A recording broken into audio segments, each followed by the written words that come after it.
Pride and Prejudice by Jane Austen. Chapter 41. The first week of their return was soon gone. The second began.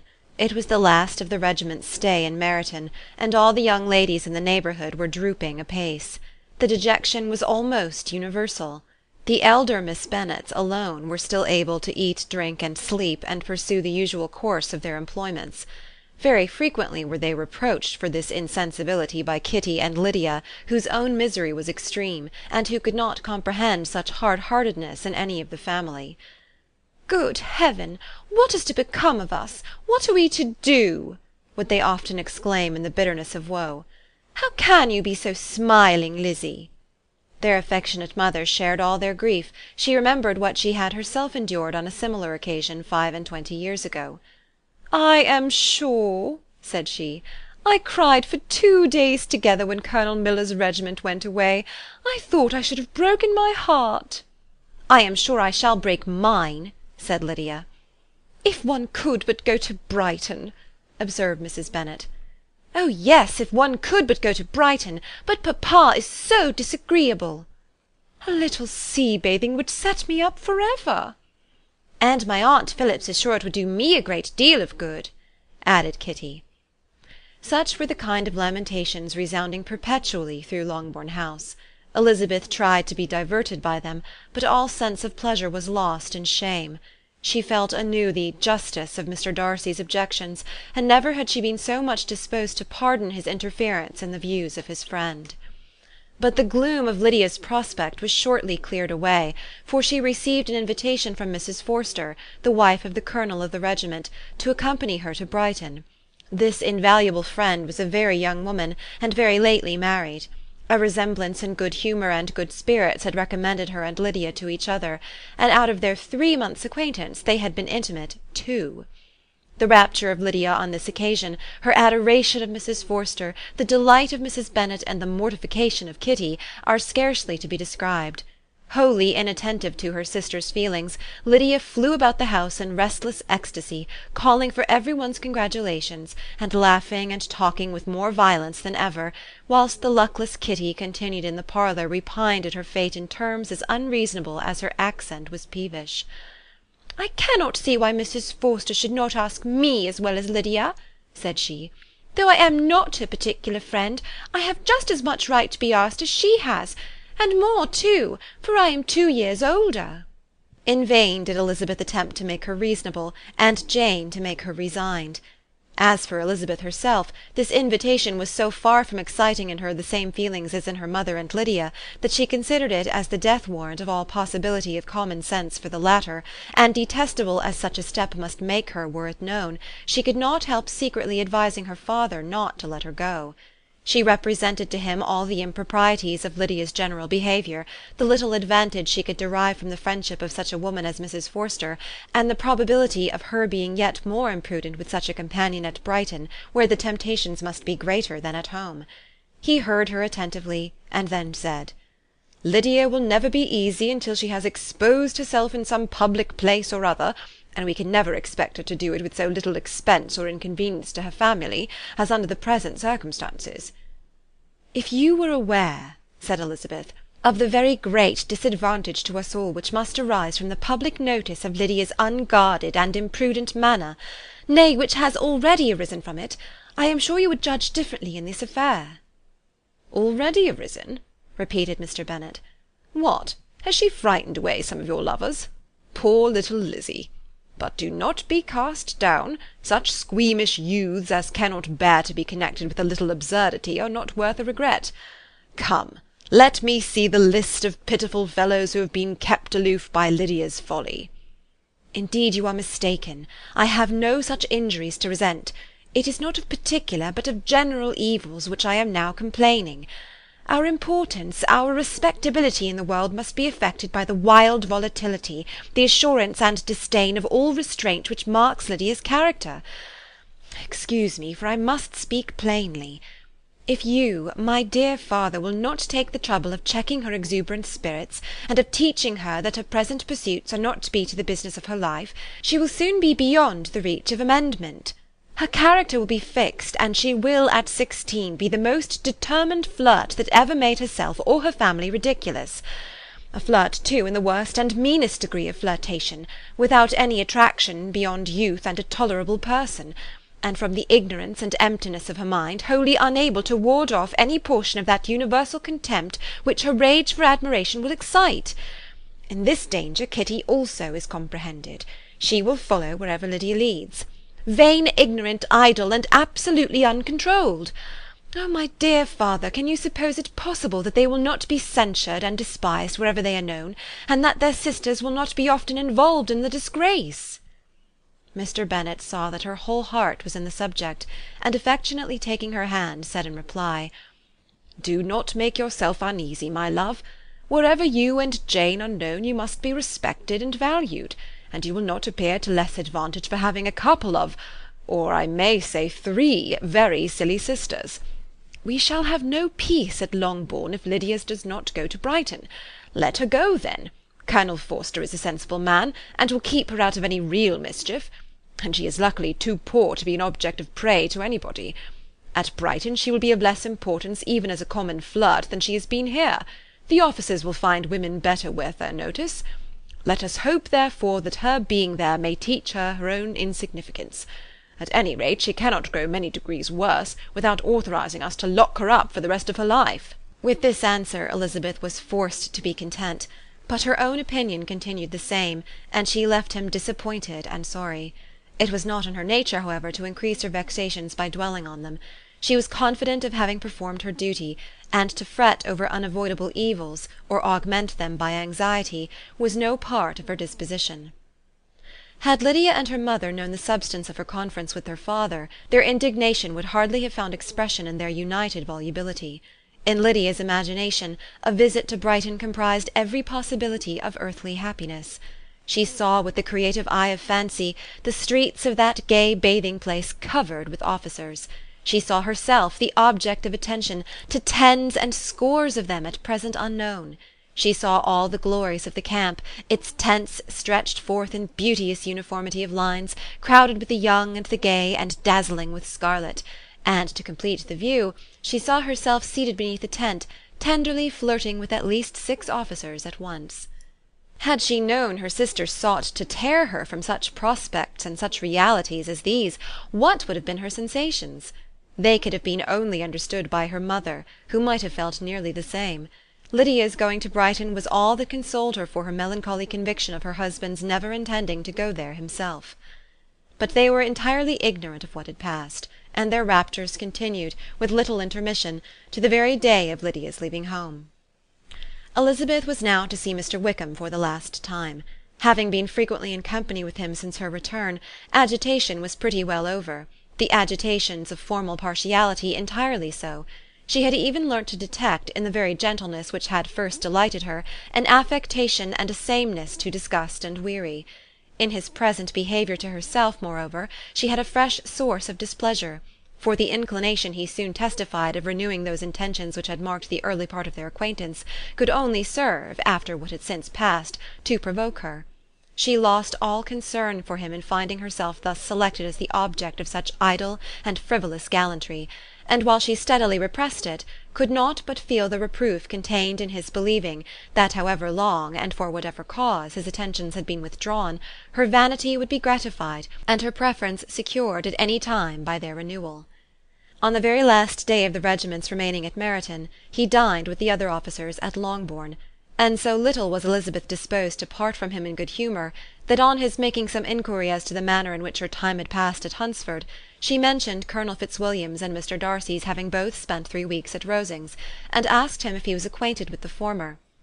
He looked surprised, displeased, alarmed, but with a moment's recollection and a returning smile, replied that he had formerly seen him often, and after observing that he was a very gentlemanlike man, asked her how she had liked him. Her answer was warmly in his favour. With an air of indifference he soon afterwards added, "How long did you say he was at Rosings?" "Nearly 3 weeks." "And you saw him frequently?" "Yes, almost every day." "His manners are very different from his cousin's?" "Yes, very different. But I think Mr. Darcy improves upon acquaintance." "Indeed! cried Mr. Wickham, with a look which did not escape her. "And pray, may I ask—" But checking himself, he added in a gayer tone, "Is it in address that he improves? Has he deigned to add aught of civility to his ordinary style? For I dare not hope," he continued in a lower and more serious tone, "that he is improved in essentials." "Oh no," said Elizabeth. "In essentials I believe he is very much what he ever was." While she spoke, Wickham looked as if scarcely knowing whether to rejoice over her words or to distrust their meaning.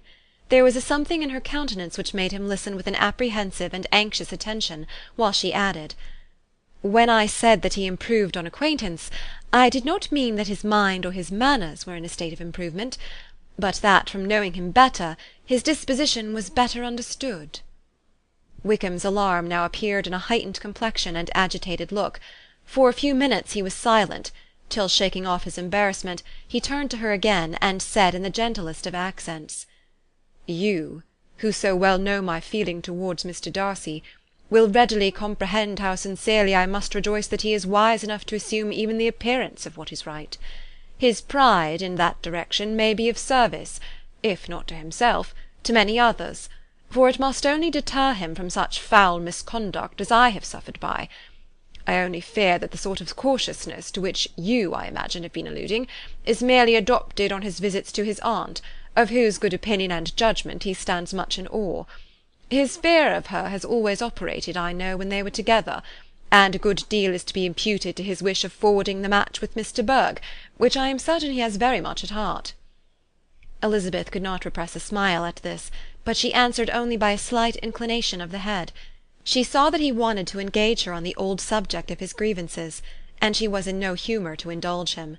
The rest of the evening passed with the appearance, on his side, of usual cheerfulness, but with no further attempt to distinguish Elizabeth, and they parted at last with mutual civility, and possibly a mutual desire of never meeting again.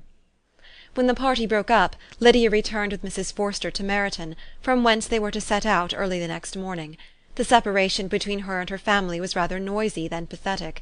Kitty was the only one who shed tears, but she did weep from vexation and envy. Mrs. Bennet was diffuse in her good wishes for the felicity of her daughter, and impressive in her injunctions that she should not miss the opportunity of enjoying herself as much as possible, advice which there was every reason to believe would be well attended to. And in the clamorous happiness of Lydia herself in bidding farewell, the more gentle adieus of her sisters were uttered without being heard. Chapter 41. Recording by Elizabeth Klett. Pride and Prejudice by Jane Austen. Chapter 42. Had Elizabeth's opinion been all drawn from her own family, she could not have formed a very pleasing opinion of conjugal felicity or domestic comfort. Her father, captivated by youth and beauty, and that appearance of good humour which youth and beauty generally give, had married a woman whose weak understanding and illiberal mind had very early in their marriage put an end to all real affection for her. Respect, esteem, and confidence had vanished for ever, and all his views of domestic happiness were overthrown. But Mr. Bennet was not of a disposition to seek comfort for the disappointment which his own imprudence had brought on, in any of those pleasures which too often console the unfortunate for their folly or their vice. He was fond of the country and of books, and from these tastes had arisen his principal enjoyments. To his wife he was very little otherwise indebted than as her ignorance and folly had contributed to his amusement. This is not the sort of happiness which a man would in general wish to owe to his wife, but where other powers of entertainment are wanting, the true philosopher will derive benefit from such as are given. Elizabeth, however, had never been blind to the impropriety of her father's behaviour as a husband. She had always seen it with pain, but respecting his abilities, and grateful for his affectionate treatment of herself, she endeavoured to forget what she could not overlook, and to banish from her thoughts that continual breach of conjugal obligation and decorum, which, in exposing his wife to the contempt of her own children, was so highly reprehensible. But she had never felt so strongly as now the disadvantages which must attend the children of so unsuitable a marriage, nor ever been so fully aware of the evils arising from so ill-judged a direction of talents. Talents which, rightly used, might at least have preserved the respectability of his daughters, even if incapable of enlarging the mind of his wife. When Elizabeth had rejoiced over Wickham's departure, she found little other cause for satisfaction in the loss of the regiment. Their parties abroad were less varied than before, and at home she had a mother and sister whose constant repinings at the dulness of everything around them threw a real gloom over their domestic circle.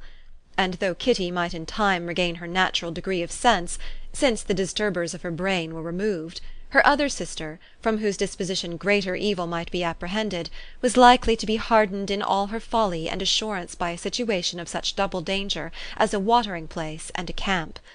Upon the whole, therefore, she found, what has been sometimes found before, that an event to which she had been looking forward with impatient desire did not, in taking place, bring all the satisfaction she had promised herself. It was consequently necessary to name some other period for the commencement of actual felicity, to have some other point on which her wishes and hopes might be fixed, and by again enjoying the pleasure of anticipation, console herself for the present, and prepare for another disappointment. Her tour to the Lakes was now the object of her happiest thoughts. It was the best consolation for all the uncomfortable hours which the discontentedness of her mother and Kitty made inevitable; and could she have included Jane in the scheme, every part of it would have been perfect.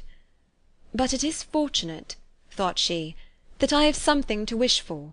Were the whole arrangement complete, my disappointment would be certain. But here, by carrying with me one ceaseless source of regret in my sister's absence, I may reasonably hope to have all my expectations of pleasure realized. A scheme of which every part promises delight can never be successful, and general disappointment is only warded off by the defence of some little peculiar vexation." When Lydia went away she promised to write very often and very minutely to her mother and Kitty, but her letters were always long expected and always very short.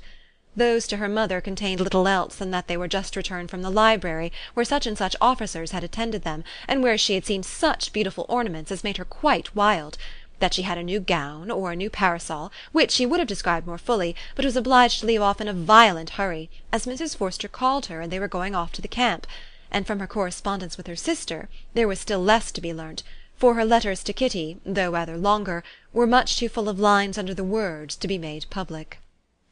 After the first fortnight or 3 weeks of her absence, health, good humour, and cheerfulness began to reappear at Longbourn. Everything wore a happier aspect. The families who had been in town for the winter came back again, and summer finery and summer engagements arose. Mrs. Bennet was restored to her usual querulous serenity, and by the middle of June Kitty was so much recovered as to be able to enter Meryton without tears, an event of such happy promise as to make Elizabeth hope that by the following Christmas she might be so tolerably reasonable as to not mention an officer above once a day, unless by some cruel and malicious arrangement at the War Office another regiment should be quartered in Meryton. The time fixed for the beginning of their northern tour was now fast approaching, and a fortnight only was wanting of it, when a letter arrived from Mrs. Gardiner, which at once delayed its commencement and curtailed its extent. Mr. Gardiner would be prevented by business from setting out till a fortnight later in July, and must be in London again within a month, and as that left too short a period for them to go so far and see so much as they had proposed, or at least to see it with the leisure and comfort they had built on, they were obliged to give up the Lakes, and substitute a more contracted tour, and according to the present plan were to go no farther northwards than Derbyshire. In that country there was enough to be seen to occupy the chief of their 3 weeks, and to Mrs. Gardiner it had a peculiarly strong attraction. The town where she had formerly passed some years of her life, and where they were now to spend a few days, was probably as great an object of her curiosity as all the celebrated beauties of Matlock, Chatsworth, Dovedale, or the Peak. Elizabeth was excessively disappointed. She had set her heart on seeing the Lakes, and still thought there might have been time enough. But it was her business to be satisfied, and certainly her temper to be happy, and all was soon right again. With the mention of Derbyshire there were many ideas connected. It was impossible for her to see the word without thinking of Pemberley and its owner. "But surely," said she, "I may enter his county without impunity, and rob it of a few petrified spars without his perceiving me." The period of expectation was now doubled. 4 weeks were to pass away before her uncle and aunt's arrival. But they did pass away, and Mr. and Mrs. Gardiner, with their 4 children, did at length appear at Longbourn. The children, 2 girls of 6 and 8 years old, and 2 younger boys, were to be left under the particular care of their cousin Jane, who was the general favourite, and whose steady sense and sweetness of temper exactly adapted her for attending to them in every way, teaching them, playing with them, and loving them. The Gardiners stayed only one night at Longbourn, and set off the next morning with Elizabeth in pursuit of novelty and amusement. One enjoyment was certain, that of suitableness of companions, a suitableness which comprehended health and temper to bear inconveniences, cheerfulness to enhance every pleasure, and affection and intelligence, which might supply it among themselves, if there were disappointments abroad. It is not the object of this work to give a description of Derbyshire, nor of any of the remarkable places through which their route thither lay. Oxford, Blenheim, Warwick, Kenilworth, Birmingham, etc., are sufficiently known. A small part of Derbyshire is all the present concern. To the little town of Lambton, the scene of Mrs. Gardiner's former residence, and where she had lately learned some acquaintance still remained, they bent their steps, after having seen all the principal wonders of the country, and within 5 miles of Lambton, Elizabeth found from her aunt that Pemberley was situated. It was not in their direct road, nor more than a mile or two out of it. In talking over their route the evening before, Mrs. Gardiner expressed an inclination to see the place again. Mr. Gardiner declared his willingness, and Elizabeth was applied to for her approbation. "My love, should not you like to see a place of which you have heard so much?" said her aunt. "A place, too, with which so many of your acquaintances are connected. Wickham passed all his youth there, you know." Elizabeth was distressed. She felt that she had no business at Pemberley, and was obliged to assume a disinclination for seeing it. She must own that she was tired of seeing great houses. After going over so many, she really had no pleasure in fine carpets or satin curtains. Mrs. Gardiner abused her stupidity. "If it were merely a fine house richly furnished," said she, "I should not care about it myself, but the grounds are delightful. They have some of the finest woods in the country." Elizabeth said no more, but her mind could not acquiesce. The possibility of meeting Mr. Darcy, while viewing the place, instantly occurred. It would be dreadful. She blushed at the very idea, and thought it would be better to speak openly to her aunt than to run such a risk. But against this there were objections, and she finally resolved that it could be the last resource, if her private inquiries to the absence of the family were unfavourably answered. Accordingly, when she retired at night, she asked the chambermaid whether Pemberley were not a very fine place, what was the name of its proprietor, and, with no little alarm, whether the family were down for the summer. A most welcome negative followed the last question, and her alarms now being removed, she was at leisure to feel a great deal of curiosity to see the house herself, and when the subject was revived the next morning, and she was again applied to, could readily answer, and with a proper air of indifference, that she had not really any dislike to the scheme. To Pemberley, therefore, they were to go. Chapter 42. Recording by Elizabeth Klett. Pride and Prejudice by Jane Austen. Chapter 43. Elizabeth, as they drove along, watched for the first appearance of Pemberley Woods with some perturbation, and when at last they turned in at the lodge, her spirits were in a high flutter. The park was very large, and contained great variety of ground. They entered it in one of its lowest points, and drove for some time through a beautiful wood stretching over a wide extent. Elizabeth's mind was too full for conversation, but she saw and admired every remarkable spot and point of view.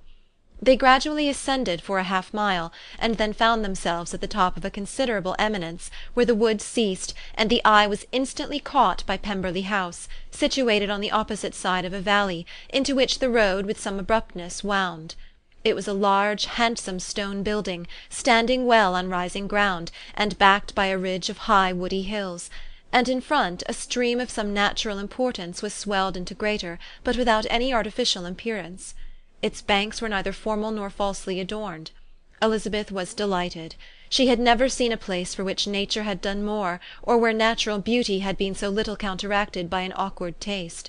They were all of them warm in their admiration, and at that moment she felt that to be mistress of Pemberley might be something. They descended the hill, crossed the bridge, and drove to the door, and while examining the nearer aspect of the house, all her apprehension of meeting its owner returned. She dreaded lest the chambermaid had been mistaken. On applying to see the place, they were admitted into the hall, and Elizabeth, as they waited for the housekeeper, had leisure to wonder at her being where she was. The housekeeper came, a respectable-looking elderly woman, much less fine and more civil than she had any notion of finding her. They followed her into the dining-parlour. It was a large, well-proportioned room, handsomely fitted up. Elizabeth, after slightly surveying it, went to a window to enjoy its prospect. The hill, crowned with wood, which they had descended, receiving increased abruptness from the distance, was a beautiful object. Every disposition of the ground was good, and she looked on the whole scene, the river, the trees scattered on its banks, and the winding of the valley as far as she could trace it, with delight. As they passed into other rooms these objects were taking different positions, but from every window there were beauties to be seen. The rooms were lofty and handsome, and their furniture suitable to the fortunes of its proprietor; but Elizabeth saw, with admiration of his taste, that it was neither gaudy nor uselessly fine, with less of splendour and more real elegance than the furniture of Rosings. "And of this place," thought she, "I might have been mistress. With these rooms I might now have been familiarly acquainted. Instead of viewing them as a stranger, I might have rejoiced in them as my own, and welcomed to them as visitors my aunt and uncle. But no," recollecting herself, "that could never be. My aunt and uncle would have been lost to me. I should not have been allowed to invite them." This was a lucky recollection. It saved her from something very like regret. She longed to inquire of the housekeeper whether her master was really absent, but had not the courage for it. At length, however, the question was asked by her uncle, and she turned away with alarm, while Mrs. Reynolds replied that he was, adding, "But we expect him to-morrow with a large party of friends." How rejoiced was Elizabeth that their own journey had not by any circumstance been delayed a day. Her aunt now called her to look at a picture. She approached, and saw the likeness of Mr. Wickham, suspended amongst several other miniatures, over the mantelpiece. Her aunt asked her smilingly how she liked it. The housekeeper came forward, and told them it was a picture of a young gentleman, the son of her late master's steward, who had been brought up by him at his own expense. "He is now gone into the army," she added, "but I am afraid he has turned out very wild." Mrs. Gardiner looked at her niece with a smile, but Elizabeth could not return it. "And that," said Mrs. Reynolds, pointing to another of the miniatures, "is my master, and very like him. It was drawn at the same time as the other, about 8 years ago." "I have heard much of your master's fine person," said Mrs. Gardiner, looking at the picture. "It is a handsome face. But, Lizzie, you can tell us whether it is like or not." Mrs. Reynolds' respect for Elizabeth seemed to increase on this intimation of her knowing her master. "Does that young lady know Mr. Darcy?" Elizabeth coloured and said, "A little." "And do you not think him a very handsome gentleman, ma'am?" "Yes, very handsome." "I am sure I know none so handsome. But in the gallery upstairs you will see a finer, larger picture of him than this. This room was my late master's favourite room, and these miniatures are just as they used to be then. He was very fond of them." This accounted to Elizabeth for Mr. Wickham's being among them. Mrs. Reynolds then directed their attention to one of Miss Darcy, drawn when she was only 8 years old. "And is Miss Darcy as handsome as her brother?"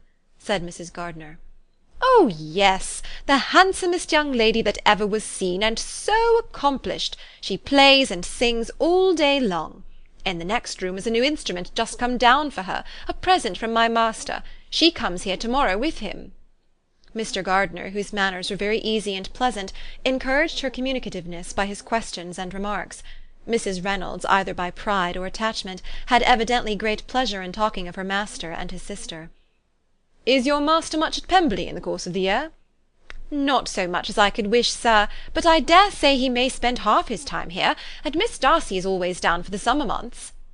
"Except," thought Elizabeth, "when she goes to Ramsgate." "If your master would marry, you might see more of him." "Yes, sir, but I do not know when that will be. I do not know who is good enough for him." Mr. and Mrs. Gardiner smiled. Elizabeth could not help saying, "It is very much to his credit, I am sure, that you should think so." "I say no more than the truth, and everybody will say that knows him," replied the other. Elizabeth thought this was going pretty far, and she listened with increasing astonishment as the housekeeper added, "I have never known a cross word from him in my life, and I have known him ever since he was 4 years old." This was praise, of all others most extraordinary, most opposite to her ideas. That he was not a good-tempered man had been her firmest opinion. Her keenest attention was awakened. She longed to hear more, and was grateful to her uncle for saying, "There are very few people of whom so much can be said. You are lucky in having such a master." "Yes, sir, I know I am. If I were to go through the world I could not meet with a better. But I have always observed that they who are good-natured when children are good-natured when they grow up, and he was always the sweetest-tempered, most generous-hearted boy in the world." Elizabeth almost stared at her. "Can this be Mr. Darcy?" thought she. "His father was an excellent man," said Mrs. Gardiner. "Yes, ma'am, that he was indeed, and his son will be just like him, just as affable to the poor." Elizabeth listened, wondered, doubted, and was impatient for more. Mrs. Reynolds could interest her on no other point. She related the subjects of the pictures, the dimensions of the rooms, and the price of the furniture in vain. Mr. Gardiner, highly amused by the kind of family prejudice to which she attributed her excessive commendation of her master, soon led again to the subject, and she dwelt with energy on his many merits as they proceeded together up the great staircase. "He is the best landlord and the best master," said she, "that ever lived. Not like the wild young men nowadays who think of nothing but themselves. There is not one of his tenants or servants but will give him a good name. Some people call him proud, but I am sure I never saw anything of it. To my fancy it is only because he does not rattle away like other young men." "In what an amiable light does this place him!" thought Elizabeth. "This fine account of him," whispered her aunt as they walked, "is not quite consistent with his behaviour to our poor friend." "Perhaps we might be deceived." "That is not very likely. Our authority was too good." On reaching the spacious lobby above, they were shown into a very pretty sitting-room, lately fitted up with greater elegance and lightness than the apartments below, and were informed that it was but just done to give pleasure to Miss Darcy, who had taken a liking to the room when last at Pemberley. "He is certainly a good brother," said Elizabeth as she walked towards one of the windows. Mrs. Reynolds anticipated Miss Darcy's delight when she should enter the room. "And this is always the way with him," she added. "Whatever can give his sister any pleasure is sure to be done in a moment. There is nothing he would not do for her." The picture gallery, and 2 or 3 of the principal bedrooms, were all that remained to be shown. In the former were many good paintings, but Elizabeth knew nothing of the art, and from such as had been already visible below, she had willingly turned to look at some drawings of Miss Darcy's, in crayons, whose subjects were usually more interesting, and also more intelligible. In the gallery there were many family portraits, but they could have little to fix the attention of a stranger. Elizabeth walked in quest of the only face whose features would be known to her. At last it arrested her, and she beheld a striking resemblance to Mr. Darcy, with such a smile over the face as she remembered to have sometimes seen when he looked at her. She stood several minutes before the picture in earnest contemplation, and returned to it again before they quitted the gallery. Mrs. Reynolds informed them that it had been taken in his father's lifetime. There was certainly at this moment in Elizabeth's mind a more gentle sensation towards the original than she had ever felt at the height of their acquaintance. The commendation bestowed on him by Mrs. Reynolds was of no trifling nature. What praise is more valuable than the praise of an intelligent servant? As a brother, a landlord, a master, she considered how many people's happiness were in his guardianship, how much of pleasure or pain was it in his power to bestow, how much of good or evil must be done by him. Every idea that had been brought forward by the housekeeper was favourable to his character, and as she stood before the canvas on which he was represented, and fixed his eyes upon herself, she thought of his regard with a deeper sentiment of gratitude than it had ever raised before. She remembered its warmth, and softened its impropriety of expression. When all of the house that was open to general inspection had been seen, they returned downstairs, and taking leave of the housekeeper, were consigned over to the gardener, who met them at the hall door. As they walked across the hall towards the river, Elizabeth turned back to look again, her aunt and uncle stopped also, and while the former was conjecturing as to the date of the building, the owner of it himself suddenly came forward from the road, which led behind it to the stables. They were within 20 yards of each other, and so abrupt was his appearance that it was impossible to avoid his sight. Their eyes instantly met, and the cheeks of both were overspread with the deepest blush.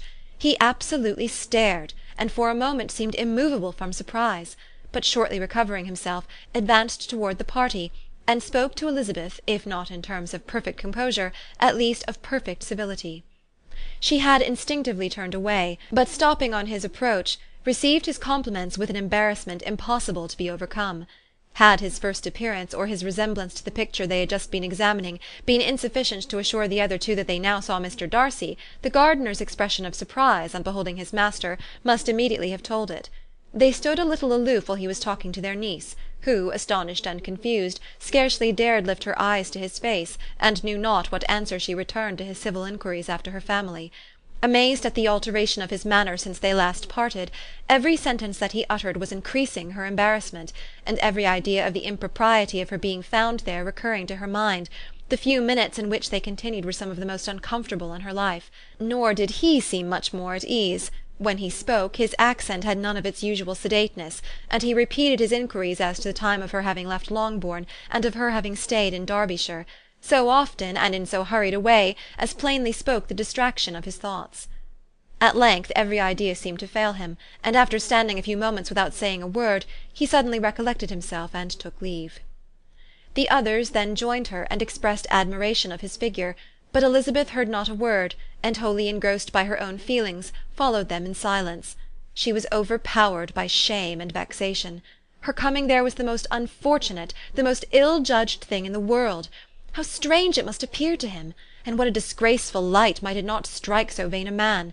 It might seem as if she had purposely thrown herself in his way again. Oh, why did she come? Or why did he thus come a day before he was expected?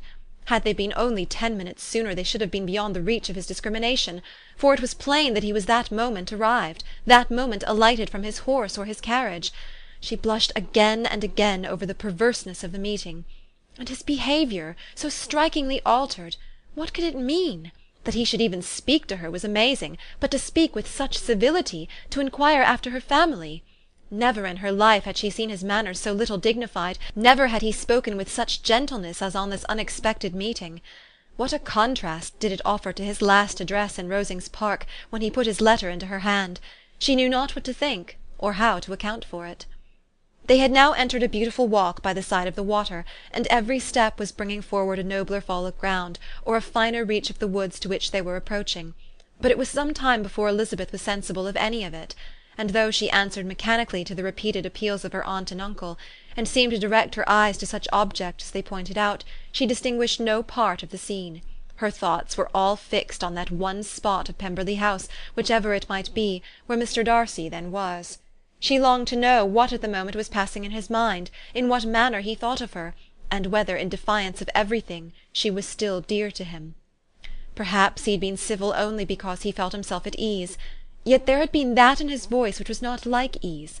Whether he had felt more of pain or of pleasure in seeing her she could not tell, but he certainly had not seen her with composure. At length, however, the remarks of her companions on her absence of mind aroused her, and she felt the necessity of appearing more like herself.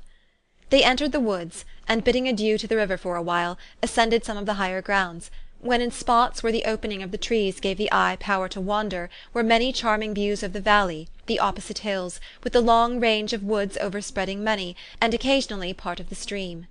Mr. Gardiner expressed a wish of going round the whole park, but feared it might be beyond a walk. With a triumphant smile they were told that it was 10 miles round.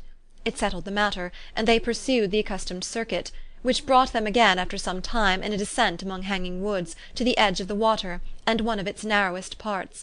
They crossed it by a simple bridge, in character with the general air of the scene. It was a spot less adorned than any they had yet visited, and the valley, here contracted into a glen, allowed room only for the stream, and a narrow walk amidst the rough coppice wood which bordered it. Elizabeth longed to explore its windings, but when they had crossed the bridge, and perceived their distance from the house, Mrs. Gardiner, who was not a great walker, could go no further, and thought only of returning to the carriage as quickly as possible.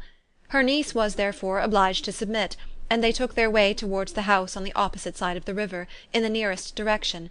But their progress was slow, for Mr. Gardiner, though seldom able to indulge the taste, was very fond of fishing, and was so much engaged in watching the occasional appearance of some trout in the water, and talking to the man about them, that he advanced but little.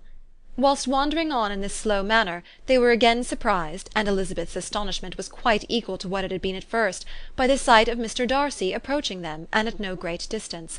The walk being here less sheltered than on the other side, allowed them to see him before they met. Elizabeth, however astonished, was at least more prepared for an interview than before, and resolved to appear and to speak with calmness, if he really intended to meet them. For a few moments, indeed, she felt that he would probably strike into some other path.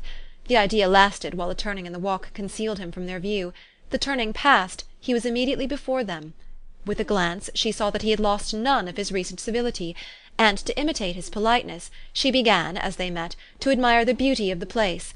But she had not got beyond the words "delightful" and "charming," when some unlucky recollections obtruded, and she fancied that praise of Pemberley from her might be mischievously construed. Her colour changed, and she said no more.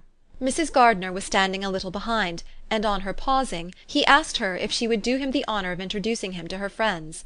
This was a stroke of civility for which she was quite unprepared, and could hardly suppress a smile at his being now seeking the acquaintance of some of those very people against whom his pride had revolted in his offer to herself. "What will be his surprise," thought she, "when he knows who they are? He takes them now for people of fashion." The introduction, however, was immediately made, and as she named their relationship to herself, she stole a sly look at him to see how he bore it, and was not without the expectation of his decamping as fast as he could from such disgraceful companions.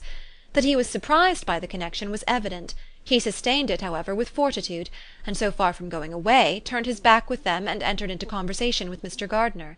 Elizabeth could not but be pleased, could not but triumph. It was consoling that he should know she had some relations for whom there was no need to blush. She listened most attentively to all that passed between them, and gloried in every expression, every sentence of her uncle, which marked his intelligence, his taste, or his good manners. The conversation soon turned upon fishing, and she heard Mr. Darcy invite him with the greatest civility to fish there as often as he chose while he continued in the neighbourhood, offering at the same time to supply him with fishing tackle, and pointing out those parts of the stream where there was most usually sport. Mrs. Gardiner, who was walking arm in arm with Elizabeth, gave her a look expressive of wonder. Elizabeth said nothing, but it gratified her exceedingly. The compliment must be all for herself. Her astonishment, however, was extreme, and continually was she repeating, "Why is he so altered? From what can it proceed?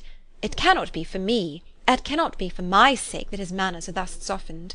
My reproofs at Hunsford could not work such a change as this. It is impossible that he should still love me." After walking some time in this way, the two ladies in front, the two gentlemen behind, on resuming their places, after descending to the brink of the river for the better inspection of some curious water plant, there chanced to be a little alteration. It originated in Mrs. Gardiner, who, fatigued by the exercise of the morning, found Elizabeth's arm inadequate to her support, and consequently preferred her husband's. Mr. Darcy took her place by her niece, and they walked on together.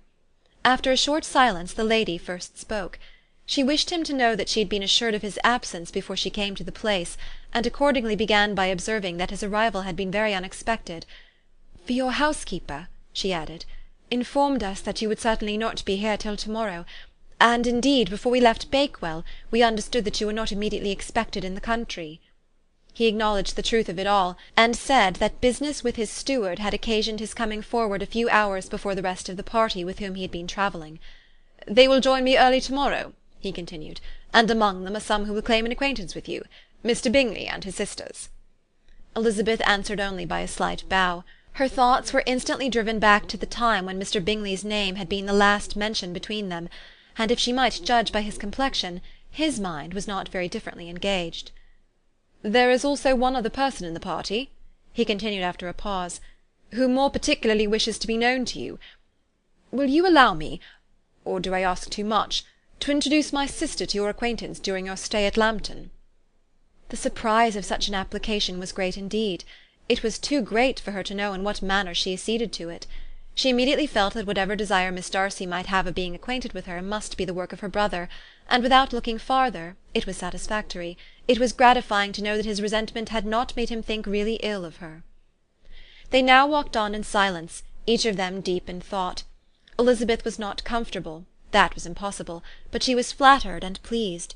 His wish of introducing his sister to her was a compliment of the highest kind. They soon outstripped the others, and when they had reached the carriage, Mr. and Mrs. Gardiner were half a quarter of a mile behind.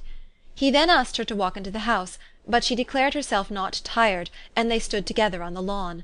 At such a time much might have been said, and silence was very awkward. She wanted to talk, but there seemed to be an embargo on every subject. At last she recollected that she had been travelling, and they talked of Matlock and Dovedale with great perseverance. Yet time and her aunt moved slowly, and her patience and her ideas were nearly worn out before the tete-a-tete was over. On Mr. and Mrs. Gardiner's coming up, they were all pressed to go into the house and take some refreshment, but this was declined, and they parted on each side with utmost politeness. Mr. Darcy handed the ladies into the carriage, and when it drove off, Elizabeth saw him walking slowly towards the house. The observations of her uncle and aunt now began, and each of them pronounced him to be infinitely superior to anything they had expected. "He is perfectly well behaved, polite and unassuming," said her uncle. "There is something a little stately in him, to be sure," replied her aunt, "but it is confined to his air, and is not unbecoming. I can now say with the housekeeper, that though some people may call him proud, I have seen nothing of it." "I was never more surprised than by his behaviour to us. It was more than civil, it was really attentive, and there was no necessity for such attention. His acquaintance with Elizabeth was very trifling." "To be sure, Lizzy," said her aunt, "he is not so handsome as Wickham, or rather he has not Wickham's countenance, for his features are perfectly good. But how came you to tell me that he was so disagreeable?" Elizabeth excused herself as well as she could, said that she had liked him better when they had met in Kent than before, and that she had never seen him so pleasant as this morning. "But perhaps he may be a little whimsical in his civilities," replied her uncle. "Your great men often are, and I shall not take him at his word, as he might change his mind another day and warn me off his grounds." Elizabeth felt that they had entirely misunderstood his character, but said nothing. "From what we have seen of him," continued Mrs. Gardiner, "I really should not have thought that he could have behaved in so cruel a way by anybody as he has done by poor Wickham. He has not an ill-natured look.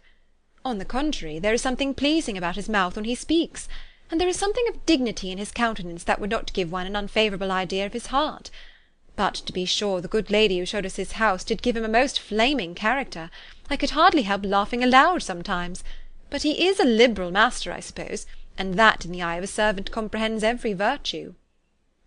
Elizabeth here felt herself called on to say something in vindication of his behaviour to Wickham, and therefore gave them to understand, in as guarded a manner as she could, that by what she had heard from his relations in Kent, his actions were capable of a very different construction, and that his character was by no means so faulty, nor Wickham's so amiable as they had been considered in Hertfordshire. In confirmation of this, she related the particulars of all the pecuniary transactions in which they had been connected, without actually naming her authority, but stating it to be such as might be relied on. Mrs. Gardiner was surprised and concerned, but as they were now approaching the scene of her former pleasures, every idea gave way to the charm of recollection, and she was too much engaged in pointing out to her husband all the interesting spots in its environs to think of anything else. Fatigued as she had been by the morning's walk, they had no sooner dined than she set off again in quest of her former acquaintance, and the evening was spent in the satisfactions of an intercourse renewed after many years' discontinuance. The occurrences of the day were too full of interest to leave Elizabeth much attention for any of these new friends, and she could do nothing but think, and think with wonder, of Mr. Darcy's civility, and above all, of his wishing her to be acquainted with his sister. Chapter 43. Recording by Elizabeth Klett. Pride and Prejudice by Jane Austen. Chapter 44. Elizabeth had settled it that Mr. Darcy would bring his sister to visit her the very day after her reaching Pemberley, and was consequently resolved not to be out of sight of the inn the whole of that morning. But her conclusion was false, for on the very morning after their arrival at Lambton these visitors came. They had been walking about the place with some of their new friends, and were just returning to the inn to dress themselves for dining with the same family, when the sound of a carriage drew them to the window, and they saw a gentleman and a lady in a curricle driving up the street. Elizabeth, immediately recognizing the livery, guessed what it meant, and imparted no small degree of her surprise to her relations by acquainting them with the honour which she expected. Her uncle and aunt were all amazement, and the embarrassment of her manner as she spoke, joined to the circumstance itself, and many of the circumstances of the preceding day, opened to them a new idea on the business. Nothing had ever suggested it before, but they felt that there was no other way of accounting for such attentions from such a quarter than by supposing a partiality for their niece. While these newly born notions were passing in their heads, the perturbation of Elizabeth's feelings was at every moment increasing. She was quite amazed at her own discomposure, but amongst other causes of disquiet, she dreaded lest the partiality of the brother should have said too much in her favour, and more than commonly anxious to please, she naturally suspected that every power of pleasing would fail her. She retreated from the window, fearful of being seen, and as she walked up and down the room, endeavouring to compose herself, saw such looks of inquiring surprise in her uncle and aunt as made everything worse. Miss Darcy and her brother appeared, and this formidable introduction took place. With astonishment did Elizabeth see that her new acquaintance was at least as much embarrassed as herself. Since her being at Lambton, she had heard that Miss Darcy was exceedingly proud, but the observation of a very few minutes convinced her that she was only exceedingly shy. She found it difficult to obtain even a word from her beyond a monosyllable. Miss Darcy was tall, and on a larger scale than Elizabeth, and though little more than 16, her figure was formed and her appearance womanly and graceful. She was less handsome than her brother, but there was sense and good humour in her face, and her manners were perfectly unassuming and gentle. Elizabeth, who had expected to find in her as acute and unembarrassed an observer as ever Mr. Darcy had been, was much relieved by discerning such different feelings. They had not long been together before Mr. Darcy told her that Bingley was also coming to wait on her, and she had barely time to express her satisfaction and prepare for such a visitor, when Bingley's quick step was heard on the stairs, and in a moment he entered the room. All Elizabeth's anger against him had been long done away, but had she still felt any, it could hardly have stood its ground against the unaffected cordiality with which he expressed himself on seeing her again. He inquired in a friendly, though general way, after her family, and looked and spoke with the same good-humoured ease that he had ever done. To Mr. and Mrs. Gardiner he was scarcely a less interesting personage than to herself. They had long wished to see him. The whole party before them, indeed, excited a lively attention. The suspicions which had just arisen of Mr. Darcy and their niece directed their observation towards each with an earnest though guarded inquiry, and they soon drew from those inquiries the full conviction that one of them at least knew what it was to love. Of the ladies' sensations they remained a little in doubt, but that the gentleman was overflowing with admiration was evident enough. Elizabeth, on her side, had much to do. She wanted to ascertain the feelings of each of her visitors, she wanted to compose her own, and to make herself agreeable to all, and in the latter object, where she feared most to fail, she was most sure of success, for those to whom she endeavoured to give pleasure were prepossessed in her favour. Bingley was ready, Georgiana was eager, and Darcy determined to be pleased. In seeing Bingley her thoughts naturally flew to her sister, and oh, how ardently did she long to know whether any of his were directed in a like manner. Sometimes she could fancy that he talked less than on former occasions, and once or twice pleased herself with the notion that, as he looked at her, he was trying to trace a resemblance. But though this might be imaginary, she could not be deceived as to his behaviour to Miss Darcy, who had been set up as a rival to Jane. No look appeared on either side that spoke particular regard. Nothing occurred between them that could justify the hopes of his sister. On this point she was soon satisfied, and 2 or 3 little circumstances occurred ere they parted, which in her anxious interpretation denoted a recollection of Jane not untinctured by tenderness, and a wish of saying more that might lead to the mention of her, had he dared. He observed to her at a moment when the others were talking together, and in a tone which had something of real regret, that "it was a very long time since he had had the pleasure of seeing her," and before she could reply he added, "It is above 8 months. We have not met since the 26th of November, when we were all dancing together at Netherfield." Elizabeth was pleased to find his memory so exact, and he afterwards took occasion to ask her, when unattended to by any of the rest, whether all her sisters were at Longbourn. There was not much in the question, nor in the preceding remark, but there was a look and a manner which gave them meaning. It was not often that she could turn her eyes on Mr. Darcy himself, but whenever she did catch a glimpse, she saw an expression of general complaisance, and in all that he said she heard an accent so removed from hauteur or disdain of his companions, as convinced her that the improvement of manners which she had yesterday witnessed, however temporary its existence might prove, had at least outlived one day. When she saw him thus seeking the acquaintance and courting the good opinion of people with whom any intercourse a few months ago would have been a disgrace, when she saw him thus civil, not only to herself, but to the very relations whom he had openly disdained, and recollected their last lively scene in Hunsford Parsonage, the difference, the change, was so great, and struck so forcibly on her mind, that she could hardly restrain her astonishment from being visible.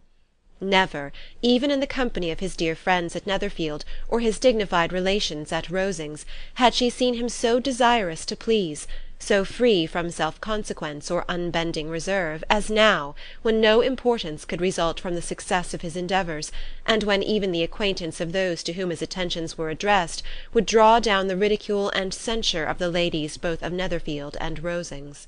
Their visitors stayed with them above half an hour, and when they arose to depart, Mr. Darcy called on his sister to join him in expressing their wish of seeing Mr. and Mrs. Gardiner and Miss Bennet to dinner at Pemberley before they left the country. Miss Darcy, though with a diffidence which marked her little in the habit of giving invitations, readily obeyed. Mrs. Gardiner looked at her niece, desirous of knowing how she, whom the invitation most concerned, felt disposed as to its acceptance, but Elizabeth had turned away her head. Presuming, however, that this studied avoidance spoke rather a momentary embarrassment than any dislike of the proposal, and seeing in her husband, who was fond of society, a perfect willingness to accept it, she ventured to engage for their attendance, and the day after the next was fixed on. Bingley expressed great pleasure in the certainty of seeing Elizabeth again, having still a great deal to say to her, and many enquiries to make after all their Hertfordshire friends. Elizabeth, construing all this into a wish of hearing her speak of her sister, was pleased, and on this account, as well as some others, found herself, when their visitors left them, capable of considering the last half-hour with some satisfaction, though while it was passing, the enjoyment of it had been little. Eager to be alone, and fearful of inquiries or hints from her uncle and aunt, she stayed with them only long enough to hear their favourable opinion of Bingley, and then hurried away to dress. But she had no reason to fear Mr. and Mrs. Gardiner's curiosity. It was not their wish to force her communication. It was evident that she was much better acquainted with Mr. Darcy than they had before any idea of. It was evident that he was very much in love with her. They saw much to interest, but nothing to justify inquiry. Of Mr. Darcy it was now a matter of anxiety to think well, and as far as their acquaintance reached, there was no fault to find. They could not be untouched by his politeness, and had they drawn his character from their own feelings and his servant's report, without any reference to any other account, the circle in Hertfordshire to which he was known would not have recognized it for Mr. Darcy. There was now an interest, however, in believing the housekeeper, and they soon became sensible that the authority of a servant who had known him since he was 4 years old, and whose own manners indicated respectability, was not to be hastily rejected. Neither had anything occurred in the intelligence of their Lambton friends that could materially lessen its weight. They had nothing to accuse him of but pride. Pride he probably had, and if not, it would certainly be imputed by the inhabitants of a small market town where the family did not visit. It was acknowledged, however, that he was a liberal man, and did much good among the poor. With respect to Wickham, the travellers soon found that he was not held there in much estimation, for though the chief of his concerns with the son of his patron were imperfectly understood, it was yet a well-known fact that, on his quitting Derbyshire, he had left many debts behind him, which Mr. Darcy had afterwards discharged. As for Elizabeth, her thoughts were at Pemberley this evening more than the last, and the evening, though as it passed it seemed long, was not long enough to determine her feelings towards one in that mansion, and she lay awake 2 whole hours endeavouring to make them out. She certainly did not hate them. No, hatred had vanished long ago, and she had almost as long been ashamed of ever feeling a dislike against him that could be so called. The respect created by the conviction of his valuable qualities, though at first unwillingly admitted, had for some time ceased to be repugnant to her feeling, and it was now heightened into somewhat of a friendlier nature, by the testimony so highly in his favour, and bringing forward his disposition in so amiable a light, which yesterday had produced. But above all, above respect and esteem, there was a motive within her of goodwill which could not be overlooked. It was gratitude. Gratitude not merely for having once loved her, but for loving her still well enough to forgive all the petulance and acrimony of her manner in rejecting him, and all the unjust accusations accompanying her rejection. He, who, she had been persuaded, would avoid her as his greatest enemy, seemed, on this accidental meeting, most eager to preserve the acquaintance, and without any indelicate display of regard, or any peculiarity of manner, where their two selves only were concerned, was soliciting the good opinion of her friends, and bent on making her known to his sister. Such a change in a man of so much pride exciting not only astonishment but gratitude, for to love, ardent love, it must be attributed, and as such its impression on her was of a sort to be encouraged, as by no means unpleasing, though it could not be exactly defined. She respected, she esteemed, she was grateful to him, she felt a real interest in his welfare, and she only wanted to know how far she wished that welfare to depend upon herself, and how far it would be for the happiness of both that she should employ the power, which her fancy told her she still possessed, of bringing on her the renewal of his addresses. It had been settled in the evening between the aunt and the niece that such a striking civility as Miss Darcy's in coming to see them on the very day of her arrival at Pemberley, for she had reached it only to a late breakfast, ought to be imitated, though it could not be equalled, by some exertion of politeness on their side, and consequently that it would be highly expedient to wait on her at Pemberley the following morning. They were therefore to go. Elizabeth was pleased, though when she asked herself the reason, she had very little to say in reply. Mr. Gardiner left them soon after breakfast. The fishing scheme had been renewed the day before, and a positive engagement made of his meeting some of the gentlemen at Pemberley before noon. End of Chapter 44. Recording by Elizabeth Klett. Pride and Prejudice by Jane Austen. Chapter 45. Convinced as Elizabeth now was that Miss Bingley's dislike of her had originated in jealousy, she could not help feeling how unwelcome her appearance at Pemberley must be to her, and was curious to know with how much civility on that lady's side the acquaintance would now be renewed. On reaching the house, they were shown through the hall into the saloon, whose northern aspect rendered it delightful for summer. Its windows opening to the ground admitted a most refreshing view of the high woody hills behind the house, and of the beautiful oaks and Spanish chestnuts which were scattered over the intermediate lawn. In this house they were received by Miss Darcy, who was sitting there with Mrs. Hurst and Miss Bingley, and the lady with whom she lived in London. Georgiana's reception of them was very civil, but attended with all the embarrassment which, though proceeding from shyness and the fear of doing wrong, would easily give to those who felt themselves inferior the belief of her being proud and reserved. Mrs. Gardiner and her niece, however, did her justice, and pitied her. By Mrs. Hurst and Miss Bingley they were noticed only by a curtsy, and on their being seated, a pause, awkward as such pauses must always be, succeeded for a few moments. It was first broken by Mrs. Annesley, a genteel, agreeable-looking woman, whose endeavour to introduce some kind of discourse proved her to be more truly well-bred than either of the others, and between her and Mrs. Gardiner, with occasional help from Elizabeth, the conversation was carried on. Miss Darcy looked as if she wished for courage enough to join in it, and sometimes did venture a short sentence when there was least danger of its being heard. Elizabeth soon saw that she was herself closely watched by Miss Bingley, and that she could not speak a word, especially to Miss Darcy, without calling her attention. This observation would not have prevented her from trying to talk to the latter, had they not been seated at an inconvenient distance, but she was not sorry to be spared the necessity of saying much. Her own thoughts were employing her. She expected every moment that some of the gentlemen would enter the room. She wished, she feared that the master of the house might be amongst them, and whether she wished or feared it most, she could scarcely determine. After sitting in this manner a quarter of an hour without hearing Miss Bingley's voice, Elizabeth was roused by receiving from her a cold inquiry after the health of her family. She answered with equal indifference and brevity, and the others said no more. The next variation which their visit afforded was produced by the entrance of servants with cold meat, cake, and a variety of all the finest fruits in season, but this did not take place till after many a significant look and smile from Mrs. Annesley to Miss Darcy had been given, to remind her of her post. There was now employment for the whole party, for though they could not all talk, they could all eat, and the beautiful pyramids of grapes, nectarines, and peaches soon collected them round the table. While thus engaged, Elizabeth had a fair opportunity of deciding whether she most feared or wished for the appearance of Mr. Darcy, by the feelings which prevailed on his entering the room, and then, though but a moment before she had believed her wishes to predominate, she began to regret that he came. He had been some time with Mr. Gardiner, who, with 2 or 3 other gentlemen from the house, was engaged by the river, and had left him only on learning that the ladies of the family intended a visit to Georgiana that morning.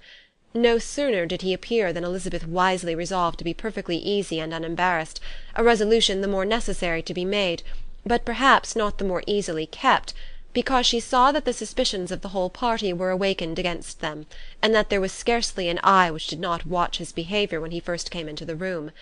In no countenance was attentive curiosity so strongly marked as in Miss Bingley's, in spite of the smiles which overspread her face whenever she spoke to one of its objects, for jealousy had not yet made her desperate, and her attentions to Mr. Darcy were by no means over.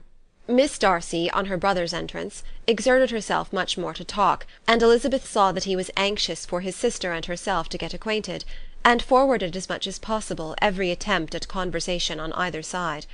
Miss Bingley saw all this likewise, and in the imprudence of anger took the first opportunity of saying, with sneering civility, "Pray, Miss Eliza, are not the Blankshire militia removed from Meryton? They must be a great loss to your family." In Darcy's presence she dared not mention Wickham's name, but Elizabeth instantly comprehended that he was uppermost in her thoughts, and the various recollections connected with him gave her a moment's distress, but exerting herself vigorously to repel the ill-natured attack, she presently answered the question in a tolerably detached tone. While she spoke, an involuntary glance showed her Darcy, with a heightened complexion, earnestly looking at her, and his sister overcome with confusion, and unable to lift up her eyes. Had Miss Bingley known what pain she was then giving her beloved friend, she undoubtedly would have refrained from the hint, but she had merely intended to discompose Elizabeth by bringing forward the idea of a man to whom she believed her partial, and to make her betray a sensibility which might injure her in Darcy's opinion, and perhaps to remind the latter of all the follies and absurdities by which some part of her family were connected with that corps. Not a syllable had ever reached her of Miss Darcy's meditated elopement. To no creature had it been revealed, where secrecy was possible, except to Elizabeth, and from all Bingley's connections her brother was particularly anxious to conceal it, from the very wish which Elizabeth had long ago attributed to him, of their becoming hereafter her own. He had certainly formed such a plan, and without meaning that it should affect his endeavour to separate him from Miss Bennet, it is probable that it might add something to his lively concern for the welfare of his friend. Elizabeth's collected behaviour, however, soon quieted his emotion, and as Miss Bingley, vexed and disappointed, dared not approach nearer to Wickham, Georgiana also recovered in time, though not enough to be able to speak any more. Her brother, whose eyes she feared to meet, scarcely recollected her interest in the affair, and the very circumstance which had been designed to turn his thoughts from Elizabeth seemed to have fixed them on her more and more cheerfully. Their visit did not continue long after the question and answer above mentioned, and while Mr. Darcy was attending them to their carriage, Miss Bingley was venting her feelings in criticisms on Elizabeth's person, behaviour, and dress. But Georgiana would not join her. Her brother's recommendation was enough to ensure her favour, his judgment could not err. And as he had spoken in such terms of Elizabeth as to leave Georgiana without the power of finding her otherwise than lovely and amiable. When Darcy returned to the saloon, Miss Bingley could not help repeating to him some part of what she had been saying to his sister. "How very ill Miss Eliza Bennet looks this morning, Mr. Darcy!" she cried. "I never in my life saw any one so much altered as she is since the winter. She is grown so brown and coarse. Louisa and I were agreeing that we should not have known her again." However little Mr. Darcy might have liked such an address, he contented himself with coolly replying that he perceived no other alteration than her being rather tanned, no miraculous consequence of travelling in the summer. "For my own part," she rejoined, "I must confess that I never saw any beauty in her. Her face is too thin, her complexion has no brilliancy, and her features are not at all handsome. Her nose wants character, there is nothing marked in its lines. Her teeth are tolerable, but not out of the common way. And as for her eyes, which have sometimes been called so fine, I could never see anything extraordinary in them. They have a sharp, shrewish look, which I do not like at all, and in her air altogether there is a self-sufficiency without fashion which is intolerable." Persuaded as Miss Bingley was that Darcy admired Elizabeth, this was not the best method of recommending herself, but angry people are not always wise, and in seeing him at last look somewhat nettled, she had all the success she expected. He was resolutely silent, however, and from a determination of making him speak, she continued, "I remember, when we first knew her in Hertfordshire, how amazed we all were to find that she was a reputed beauty, and I particularly recollect your saying one night, after they had been dining at Netherfield, 'She a beauty! I should as soon call her mother a wit.' But afterwards she seemed to improve on you, and I believe you thought her rather pretty at one time." "Yes," replied Darcy, who could contain himself no longer, "but that was only when I first saw her, for it is many months since I have considered her as one of the handsomest women of my acquaintance." He then went away, and Miss Bingley was left to all the satisfaction of having forced him to say what gave no one any pain but herself. Mrs. Gardiner and Elizabeth talked of all that had occurred during their visit, as they returned, except what had particularly interested them both. The look and behaviour of everybody they had seen were discussed, except of the person who had mostly engaged their attention. They talked of his sister, his friends, his house, his fruit, of everything but himself, yet Elizabeth was longing to know what Mrs. Gardiner thought of him, and Mrs. Gardiner would have been highly gratified by her niece's beginning the subject. End of chapter 45. Recording by Elizabeth Klett. Pride and Prejudice by Jane Austen. Chapter 46. Elizabeth had been a good deal disappointed in not finding a letter from Jane on their first arrival at Lambton, and this disappointment had been renewed on each of the mornings that had now been spent there, but on the third her repining was over, and her sister justified, by the receipt of 2 letters from her at once, on one of which was marked that it had been missent elsewhere. Elizabeth was not surprised at it, as Jane had written the direction remarkably ill. They had just been preparing to walk as the letters came in, and her uncle and aunt, leaving her to enjoy them in quiet, set off by themselves. The one missent must first be attended to. It had been written 5 days ago. The beginning contained an account of all their little parties and engagements, with such news as the country afforded, but the latter half, which was dated a day later, and written in evident agitation, gave more important intelligence. It was to this effect: "Since writing the above, dearest Lizzy, something has occurred of a most unexpected and serious nature, but I am afraid of alarming you. Be assured that we are all well. What I have to say relates to poor Lydia. An express came at 12 last night, just as we were all gone to bed, from Colonel Forster, to inform us that she was gone off to Scotland with one of his officers, to own the truth, with Wickham. Imagine our surprise. To Kitty, however, it does not seem so wholly unexpected. I am very, very sorry. So imprudent a match on both sides. But I am willing to hope the best, and that his character has been misunderstood. Thoughtless and indiscreet, I can easily believe him, but this step, and let us rejoice over it, marks nothing bad at heart. His choice is disinterested at least, for he must know my father can give her nothing. Our poor mother is sadly grieved. My father bears it better. How thankful am I that we never let them know what has been said against him. We must forget it ourselves. They were off Saturday night about 12, as is conjectured, but were not missed till yesterday morning at 8. The express was sent off directly. My dear Lizzy, they must have passed within 10 miles of us. Colonel Forster gives us reason to expect him here soon. Lydia left a few lines for his wife, informing her of their intention. I must conclude, for I cannot be long from our poor mother. I am afraid you will not be able to make it out, but I hardly know what I have written." Without allowing herself time for consideration, and scarcely knowing what she felt, Elizabeth, on finishing this letter, instantly seized the other, and opening it with the utmost impatience, read as follows. It had been written a day later than the conclusion of the first. "By this time, my dearest sister, you have received my hurried letter. I wish this may be more intelligible, but though not confined for time, my head is so bewildered that I cannot answer for being coherent. Dearest Lizzy, I hardly know what I would write, but I have bad news for you, and it cannot be delayed. Imprudent as the marriage between Mr. Wickham and our poor Lydia would be, we are now anxious to be assured that it has taken place, for there is but too much reason to fear they are not gone to Scotland. Colonel Forster came yesterday, having left Brighton the day before, not many hours after the express. Though Lydia's short letter to Mrs. F. gave them to understand that they were going to Gretna Green, something was dropped by Denny expressing his belief that W. never intended to go there, or to marry Lydia at all, which was repeated to Colonel F., who, instantly taking the alarm, set off from B. intending to trace their route. He did trace them easily to Clapham, but no further, for on entering that place they removed into a hackney coach, and dismissed the chaise that brought them from Epsom. All that is known after this is, that they were seen to continue the London road. I know not what to think. After making every possible inquiry on that side of London, Colonel F. came on into Hertfordshire, anxiously renewing them at all the turnpikes, and all the inns in Barnet and Hatfield, but without any success. No such people had been seen to pass through.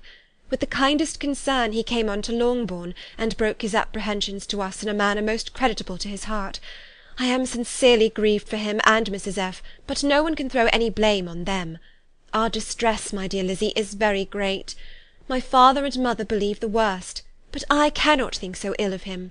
Many circumstances might make it more eligible for them to be married privately in town than to pursue their first plan, and even if he could form such a design against a young woman of Lydia's connections, which is not likely, can I suppose her so lost to everything?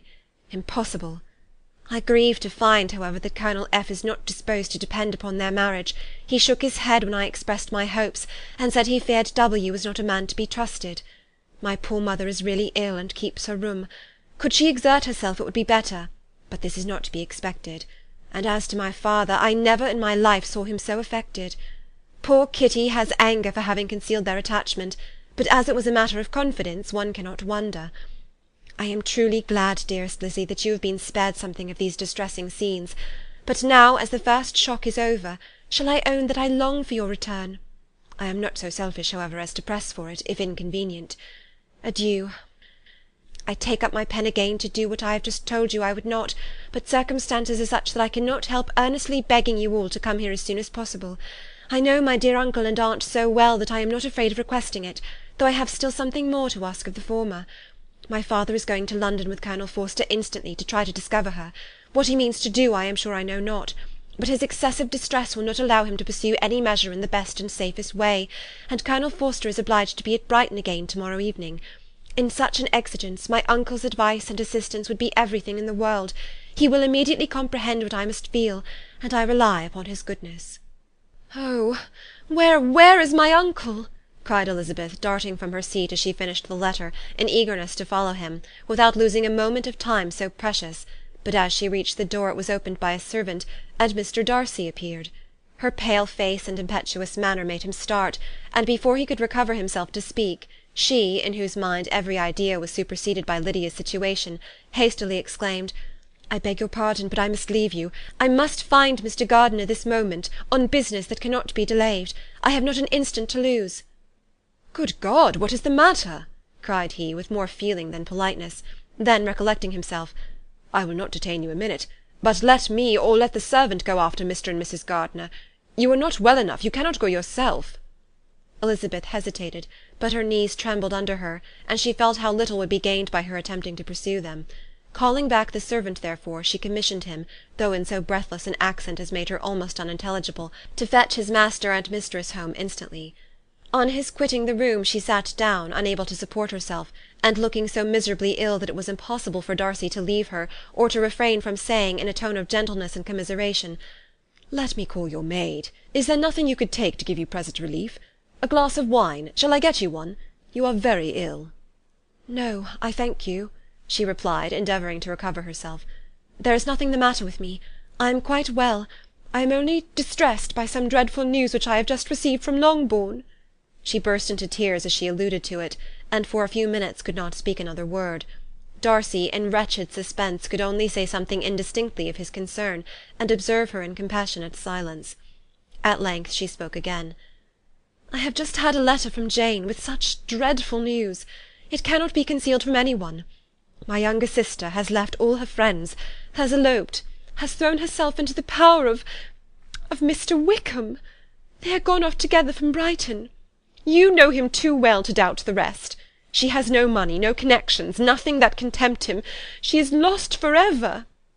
Darcy was fixed in astonishment. "When I consider," she added in a yet more agitated voice, "that I might have prevented it, I who knew what he was. Had I but explained some part of it only, some part of what I learnt to my own family, had his character been known, this could not have happened. But it is all too late now." "I am grieved indeed," cried Darcy. "Grieved, shocked. But is it certain, absolutely certain?" "Oh, yes. They left Brighton together on Sunday night, and were traced almost to London, but not beyond. They are certainly not gone to Scotland." "And what has been done, what has been attempted to recover her?" "My father has gone to London, and Jane has written to beg my uncle's immediate assistance, and we shall be off, I hope, in half an hour. But nothing can be done. I know very well that nothing can be done. How is such a man to be worked on? How are they even to be discovered? I have not the smallest hope. It is every way horrible." Darcy shook his head in silent acquiescence. when my eyes were opened to his real character! Oh, had I known what I ought, what I dared to do! But I knew not, I was afraid of doing too much. Wretched, wretched mistake!" Darcy made no answer. He seemed scarcely to hear her, and was walking up and down the room in earnest meditation, his brow contracted, his air gloomy. Elizabeth soon observed, and instantly understood it. Her power was sinking. Everything must sink under such a proof of family weakness, such an assurance of the deepest disgrace. She could neither wonder nor condemn, but the belief of his self-conquest brought nothing consolatory to her bosom, afforded no palliation of her distress. It was, on the contrary, exactly calculated to make her understand her own wishes, and never had she so honestly felt that she could have loved him as now, when all love must be in vain. But self, though it would intrude, could not engross her. Lydia, the humiliation, the misery she was bringing on them all, soon swallowed up every private care, and covering her face with her handkerchief, Elizabeth was soon lost to everything else, and after a pause of several minutes was only recalled to a sense of her situation by the voice of her companion, who, in a manner which, though it spake compassion, spoke likewise restraint, said, "I am afraid you have long been desiring my absence, nor have I anything to plead in excuse of my stay, but real, though unavailing concern. Would to heaven that anything could be either said or done on my part that might offer consolation to such distress. But I will not torment you with vain wishes, which may seem purposely to ask for your thanks. This unfortunate affair will, I fear, prevent my sister's having the pleasure of seeing you at Pemberley to-day." "Oh, yes. Be so kind as to apologize for us to Miss Darcy. Say that urgent business calls us home immediately. Conceal the unhappy truth as long as it is possible. I know it cannot be long." He readily assured her of his secrecy, again expressed his sorrow for her distress, wished it a happier conclusion than there was at present reason to hope, and leaving his compliments for her relations, with only one serious parting look, went away. As he quitted the room, Elizabeth felt how improbable it was that they should ever see each other again on such terms of cordiality as had marked their several meetings in Derbyshire, and as she threw a retrospective glance over the whole of their acquaintance, so full of contradictions and varieties, sighed at the perverseness of those feelings which would have now promoted its continuance, and would formerly have rejoiced in its termination. If gratitude and esteem are good foundations of affection, Elizabeth's change of sentiment will be neither improbable nor faulty; but if otherwise, if regard springing from such sources is unreasonable or unnatural, in comparison of what is so often described as arising on a first interview with its object, and even before two words have been exchanged, nothing can be said in her defence, except that she had given somewhat of a trial to the latter method in her partiality for Wickham, and that its ill success might, perhaps, authorize her to seek the other less interesting mode of attachment. Be that as it may, she saw him go with regret, and in this early example of what Lydia's infamy must produce, found additional anguish as she reflected on that wretched business. Never, since reading Jane's second letter, had she entertained a hope of Wickham's meaning to marry her. No one but Jane, she thought, could flatter herself with such an expectation. Surprise was the least of her feelings on this development. While the contents of the first letter remained in her mind, she was all surprise, all astonishment that Wickham should marry a girl whom it was impossible he could marry for money, and how Lydia could ever have attached him had appeared incomprehensible. But now it was all too natural. For such an attachment as this she might have sufficient charms, and though she did not suppose Lydia to be deliberately engaging in an elopement without the intention of marriage, she had no difficulty in believing that neither her virtue nor her understanding would preserve her from falling an easy prey. She had never perceived, while the regiment was in Hertfordshire, that Lydia had any partiality for him, but she was convinced that Lydia wanted only encouragement to attach herself to anybody. Sometimes one officer, sometimes another, had been her favourite, as their attentions raised them in her opinion. Her affections had continually been fluctuating, but never without an object. The mischief of neglect and mistaken indulgence towards such a girl! Oh, how acutely did she now feel it! She was wild to be at home, to hear, to see, to be upon the spot to share with Jane in the cares that must now fall wholly upon her, in a family so deranged, a father absent, a mother incapable of exertion, and requiring constant attendance; and though almost persuaded that nothing could be done for Lydia, her uncle's interference seemed of the utmost importance, and till he entered the room her impatience was severe. Mr. and Mrs. Gardiner had hurried back in alarm, supposing by the servant's account that their niece was taken suddenly ill, But satisfying them instantly on that head, she eagerly communicated the cause of their summons, reading the 2 letters aloud, and dwelling on the postscript of the last with trembling energy. Though Lydia had never been a favourite with them, Mr. and Mrs. Gardiner could not be but deeply afflicted. Not Lydia only, but all were concerned in it, and after the first exclamations of surprise and horror, Mr. Gardiner promised every assistance in his power. Elizabeth, though expecting no less, thanked him with tears of gratitude, and all 3 being actuated by one spirit, everything relating to their journey was speedily settled. They were to be off as soon as possible. "But what is to be done about Pemberley?" cried Mrs. Gardiner. "John told us Mr. Darcy was here when you sent for us. Was it so?" "Yes, and I told him we should not be able to keep our engagement. That is all settled." "What is all settled?" repeated the other, as she ran into her room to prepare. "And are they upon such terms as for her to disclose the real truth? Oh, that I knew how it was!" But wishes were vain, or at least could only serve to amuse her in the hurry and confusion of the following hour. Had Elizabeth been at leisure to be idle, she would have remained certain that all employment was impossible to one so wretched as herself, but she had her share of business as well as her aunt, and amongst the rest were notes to be written to all their friends at Lambton, with false excuses for their sudden departure. An hour, however, saw the whole completed, and Mr. Gardiner meanwhile having settled his account at the inn, nothing remained to be done but to go. And Elizabeth, after all the misery of the morning, found herself in a shorter space of time than she could have supposed, seated in the carriage, and on the road to Longbourn. End of Chapter 46. Recording by Elizabeth Klett.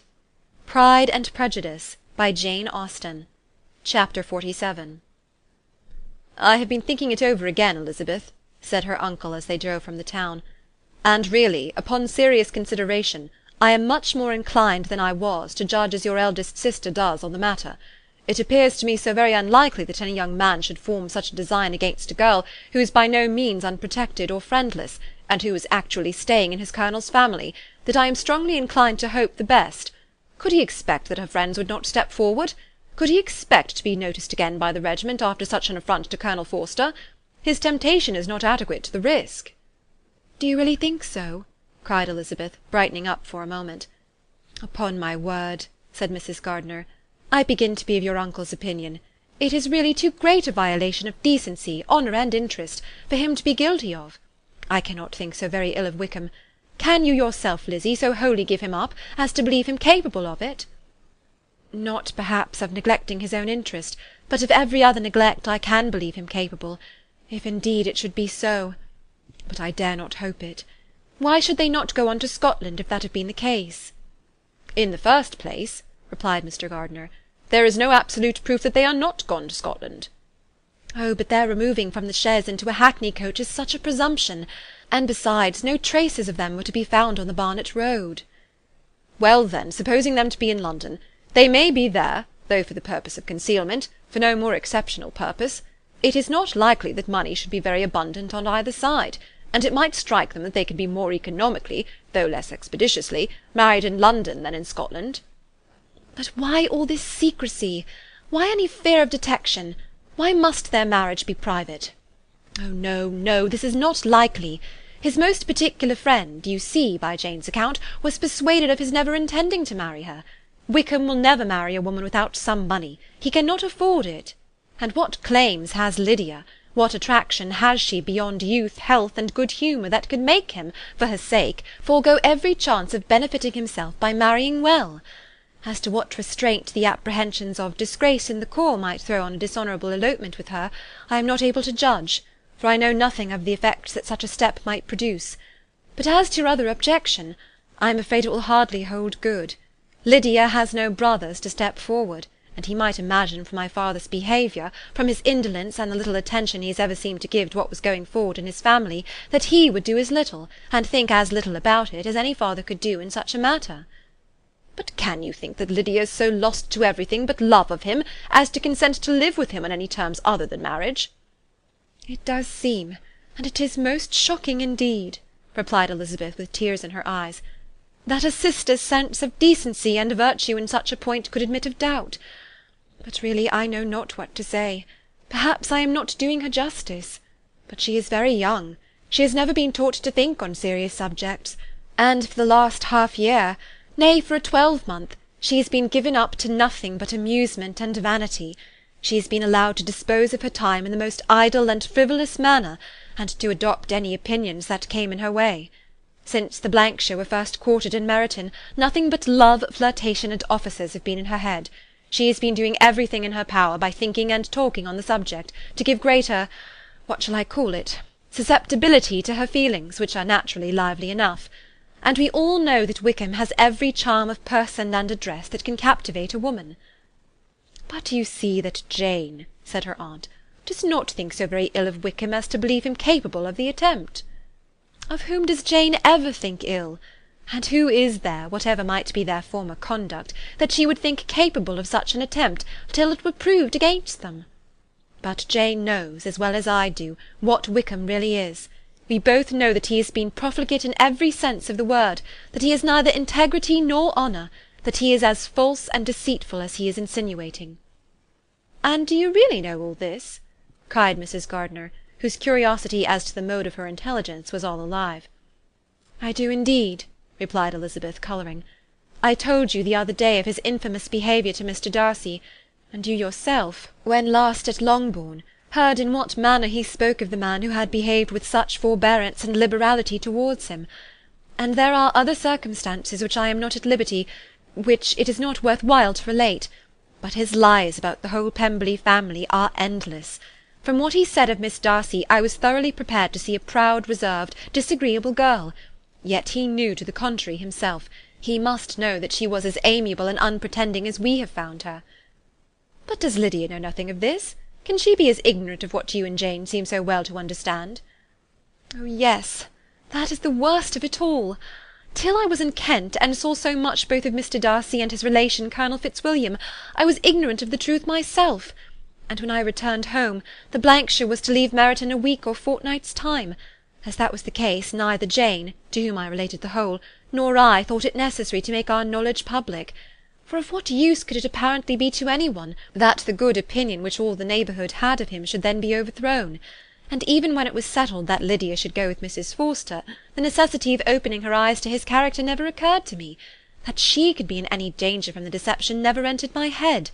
That such a consequence as this could ensue, you may easily believe was far enough from my thoughts.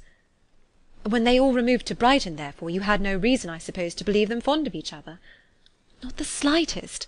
I can remember no symptom of affection on either side, and had anything of the kind been perceptible, you must be aware that ours is not a family on which it could be thrown away.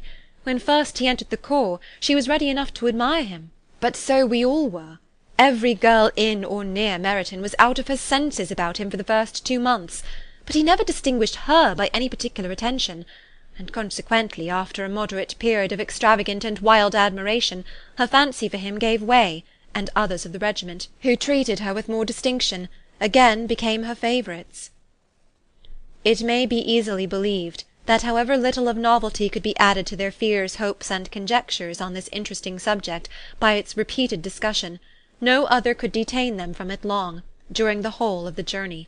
From Elizabeth's thoughts it was never absent. Fixed there by the keenest of all anguish, self-reproach, she could find no interval of ease or forgetfulness. They travelled as expeditiously as possible, and sleeping one night on the road, reached Longbourn by dinner-time the next day. It was a comfort to Elizabeth to consider that Jane could not have been wearied by long expectations. The little Gardiners, attracted by the sight of a chaise, were standing on the steps of the house as they entered the paddock, and when the carriage drove up to the door, the joyful surprise that lighted up their faces, and displayed itself over their whole bodies, in a variety of capers and frisks, was the first pleasing earnest of their welcome. Elizabeth jumped out, and after giving each of them a hasty kiss, hurried into the vestibule, where Jane, who came running down from her mother's apartment, immediately met her. Elizabeth, as she affectionately embraced her, whilst tears filled the eyes of both, lost not a moment in asking whether anything had been heard of the fugitives. "Not yet," replied Jane, "but now that my dear uncle has come, I hope everything will be well." "Is my father in town?" "Yes, he went on Tuesday, as I wrote you word." "And have you heard from him often?" "We have heard only twice. He wrote to me a few lines on Wednesday to say that he had arrived in safety, and to give me his directions, which I particularly begged him to do. He merely added that he should not write again till he had something of importance to mention." "And my mother, how is she? How are you all?" My mother is tolerably well, I trust, though her spirits are greatly shaken. She is upstairs, and will have great satisfaction in seeing you all. She does not yet leave her dressing-room. Mary and Kitty, thank heaven, are quite well." "But you, how are you?" cried Elizabeth. "You look pale. How much you must have gone through!" Her sister, however, assured her of being perfectly well, and their conversation, which had been passing while Mr. and Mrs. Gardiner were engaged with their children, was now put an end to by the approach of the whole party. Jane ran to her uncle and aunt, and welcomed and thanked them both with alternate smiles and tears. When they were all in the drawing-room, the questions which Elizabeth had already asked were of course repeated by the others, and they soon found that Jane had no intelligence to give. The sanguine hope of good, however, which the benevolence of her heart suggested had not yet deserted her. She still expected that it would all end well, and that every morning would bring some letter, either from Lydia or her father, to explain their proceedings, and perhaps announce their marriage. Mrs. Bennet, to whose apartment they all repaired after a few minutes' conversation together, received them exactly as might be expected, with tears and lamentations of regret, invectives against the villainous conduct of Wickham, and complaints of her own sufferings and ill-usage, blaming everybody but the person to whose ill-judging indulgence the errors of her daughter must principally be owing. "If I had been able," said she, "to carry my point in going to Brighton with all my family, this would not have happened. But poor dear Lydia had nobody to take care of her. Why did the Forsters ever let her go out of their sight? I am sure there was some great neglect or other on their side, for she is not the kind of girl to do such a thing if she had been well looked after. I always thought they were very unfit to have the charge of her, but I was overruled, as I always am. Poor dear child! And now here's Mr. Bennet gone away, and I know he will fight Wickham, wherever he meets him, and then he will be killed, and what is to become of us all? The Collinses will turn us out before he is cold in his grave, and if you are not kind to us, brother, I do not know what we shall do." They all exclaimed against such terrific ideas, and Mr. Gardiner, after general assurances of his affection for her and all her family, told her that he meant to be in London the very next day, and would assist Mr. Bennet in every endeavour for recovering Lydia. "Do not give way to useless alarm," added he. "Though it is right to be prepared for the worst, there is no occasion to look on it as certain. It is not quite a week since they left Brighton. In a few days more we may gain some news of them. And till we know that they are not married, and have no design of marrying, do not let us give over the matter as lost. As soon as I get to town I shall go to my brother, and make him come home with me to Gracechurch Street, and then we may consult together as to what is to be done." "Oh, my dear brother," replied Mrs. Bennet, "that is exactly what I could most wish for. And now do, when you shall get to town, find them out wherever they may be, and if they are not married already, make them marry. And as for wedding clothes, do not let them wait for that, but tell Lydia she shall have as much money as she chooses to buy them after they are married. And above all, keep Mr. Bennet from fighting. Tell him what a dreadful state I am in, that I am frightened out of my wits, and have such tremblings, such flutterings all over me, such spasms in my side, and pains in my head, and such beatings at heart, that I can get no rest by night or day. And tell my dear Lydia not to give any directions about her clothes till she has seen me, for she does not know which are the best warehouses. Oh, brother, how kind you are! I know you will contrive it all." But Mr. Gardiner, though he assured her again of his earnest endeavours in the cause, could not avoid recommending moderation to her, as well in her hopes as her fear, and after talking with her in this manner till dinner was on the table, they all left her to vent all her feelings on the housekeeper, who attended in the absence of her daughters. Though her brother and sister were persuaded that there was no real occasion for such a seclusion from the family, they did not attempt to oppose it, for they knew that she had not prudence enough to hold her tongue before the servants, while they waited at table, and judged it better that one only of the household, and the one whom they could most trust, should comprehend all her fears and solicitude on the subject. In the dining-room they were soon joined by Mary and Kitty, who had been too busily engaged in their separate apartments to make their appearance before. One came from her books, and the other from her toilette. The faces of both, however, were tolerably calm, and no change was visible in either, except that the loss of her favourite sister, or the anger which she had herself incurred in this business, had given more of fretfulness than usual to the accents of Kitty. As for Mary, she was mistress enough of herself to whisper to Elizabeth, with a countenance of grave reflection, soon after they were seated at table, "This is a most unfortunate affair, and will probably be much talked of. But we must stem the tide of malice, and pour into the wounded bosoms of each other the balm of sisterly consolation." Then, perceiving Elizabeth had no intention of replying, she added, "Unhappy as the event must be for Lydia, we may draw from it this useful lesson, that loss of virtue in a female is irretrievable, that one false step involves her in endless ruin, that reputation is no less brittle than it is beautiful, and that she cannot be too much guarded in her behaviour towards the undeserving of the other sex." Elizabeth lifted up her eyes in amazement, but was too much oppressed to make any reply.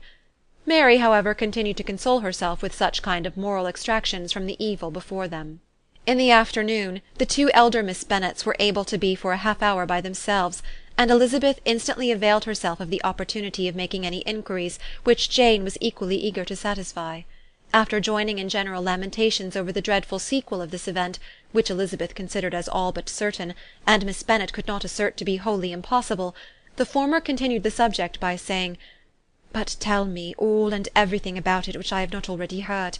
Give me further particulars. What did Colonel Forster say? Had they no apprehension of anything before the elopement took place? They must have seen them together for ever." "Colonel Forster did own that he had often suspected some partiality, especially on Lydia's side, but nothing to give him any alarm. I am so grieved for him. His behaviour was attentive and kind to the utmost. He was coming to us in order to assure us of his concern, before he had any idea of their not being gone to Scotland. When that apprehension first got abroad, it hastened his journey." "And was Denny convinced that Wickham would not marry? Did he know of their intending to go off? Had Colonel Forster seen Denny himself?" "Yes, but when questioned by him, Denny denied knowing anything of their plans, and would not give his real opinion about it. He did not repeat his persuasion of their not marrying, and from that, I am inclined to hope, he might have been misunderstood before." "And till Colonel Forster came himself, not one of you entertained a doubt, I suppose, of their being really married?" "How was it possible that such an idea should enter our brains? I felt a little uneasy, a little fearful of my sister's happiness with him in marriage, because I know that his conduct had not been always quite right. My father and mother knew nothing of that. They only felt how imprudent a match it must be. Kitty then owned, with a very natural triumph on knowing more than the rest of us, that in Lydia's last letter she had prepared her for such a step.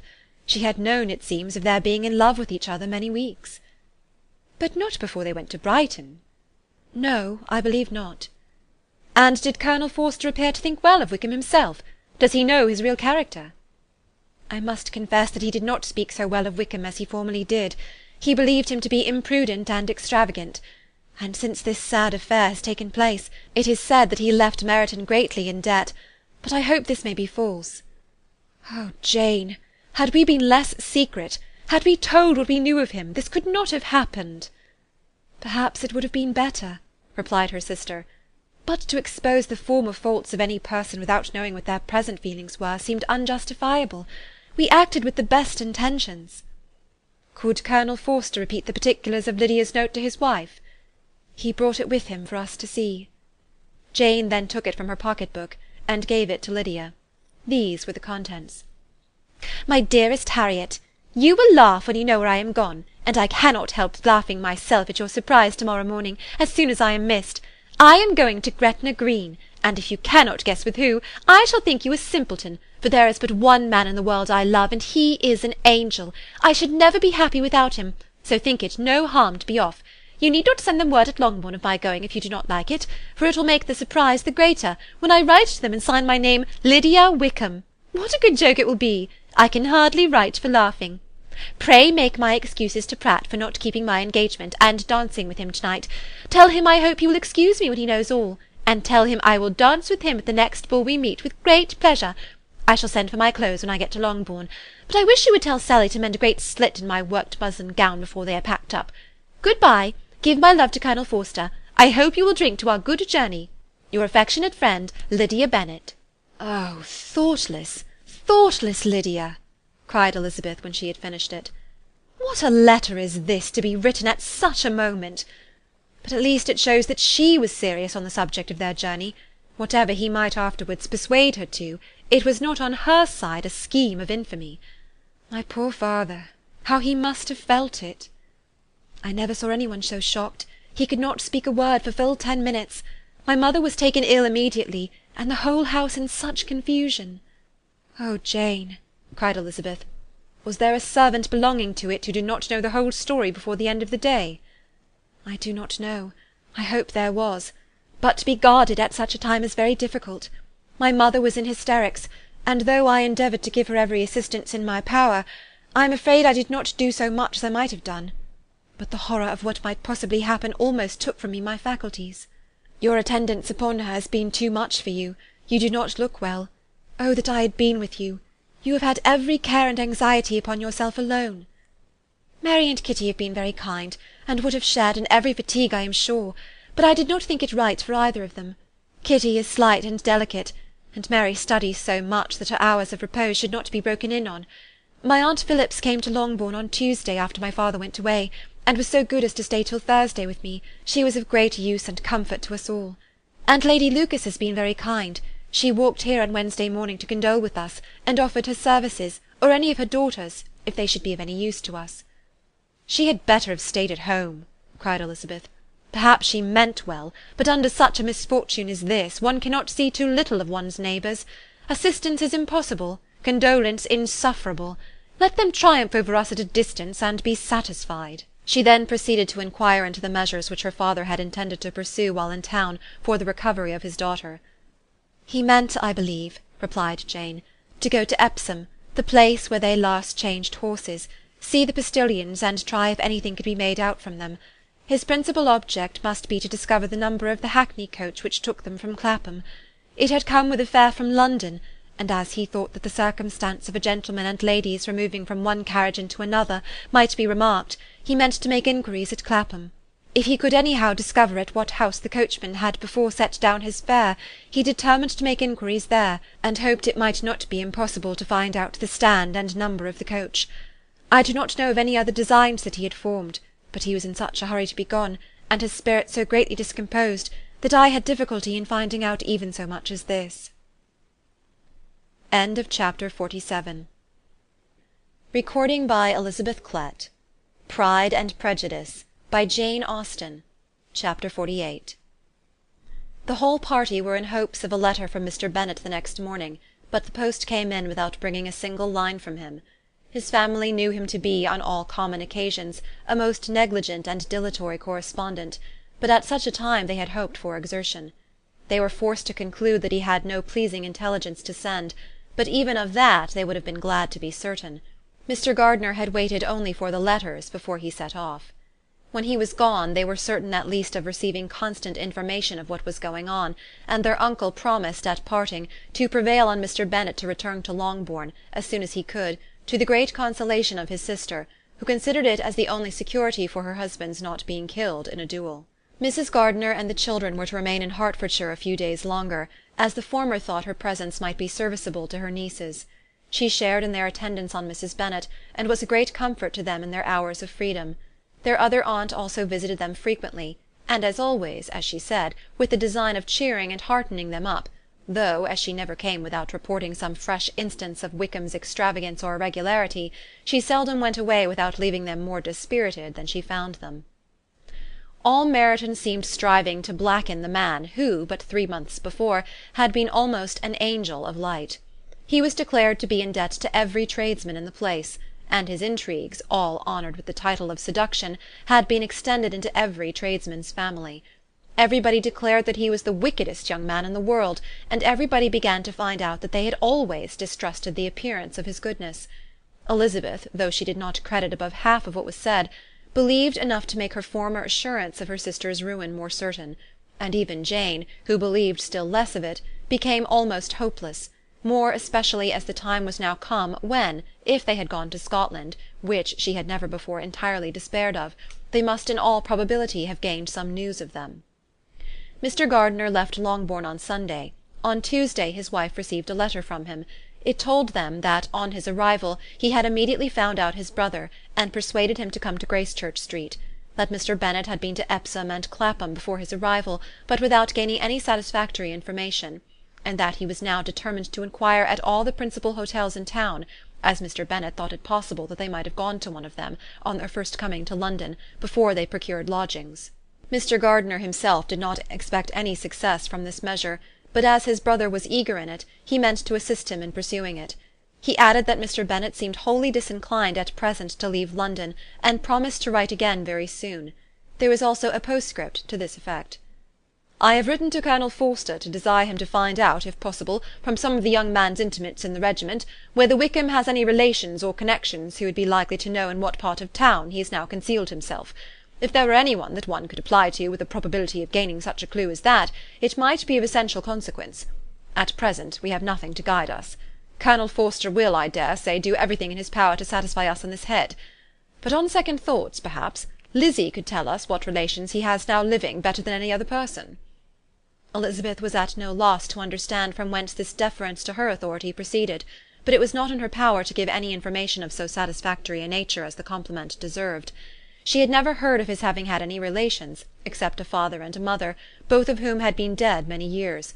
It was possible, however, that some of his companions in the shire might be able to give more information, and though she was not very sanguine in expecting it, the application was a something to look forward to. Every day at Longbourn was now a day of anxiety, but the most anxious part of each was when the post was expected. The arrival of letters was the grand object of every morning's impatience. Through letters, whatever of good or bad was to be told would be communicated, and every succeeding day was expected to bring some news of importance. But before they heard again from Mr. Gardiner, a letter arrived for their father, from a different quarter, from Mr. Collins, which, as Jane had received directions to open all that came for him in his absence, she accordingly read, and Elizabeth, who knew what curiosities his letters always were, looked over her, and read it likewise. It was as follows: "My dear Sir, I feel myself called upon, by our relationship and my situation in life, to condole with you on the grievous affliction you are now suffering under, of which we were yesterday informed by a letter from Hertfordshire. Be assured, my dear Sir, that Mrs. Collins and myself sincerely sympathise with you and all your respectable family in your present distress, which must be of the bitterest kind, because proceeding from a cause which no time can remove. No arguments shall be wanting on my part that can alleviate so severe a misfortune, or that may comfort you under a circumstance that must be of all others the most afflicting to a parent's mind. The death of your daughter would have been a blessing in comparison of this, and it is the more to be lamented, because there is reason to suppose, as my dear Charlotte informs me, that this licentiousness of behaviour in your daughter has proceeded from a faulty degree of indulgence, though, at the same time, for the consolation of yourself and Mrs. Bennet, I am inclined to think that her own disposition must be naturally bad, or she could not be guilty of such an enormity at so early an age. Howsoever that may be, you are grievously to be pitied, in which opinion I am not only joined by Mrs. Collins, but likewise by Lady Catherine and her daughter, to whom I have related the affair.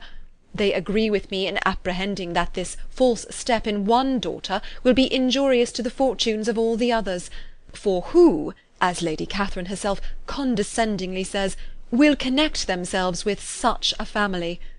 And this consideration leads me moreover to reflect, with augmented satisfaction, on a certain event of last November, for had it been otherwise, I must have been involved in all your sorrow and disgrace. Let me then advise you, dear Sir, to console yourself as much as possible, to throw off your unworthy child from your affection for ever, and leave her to reap the fruits of her own heinous offence.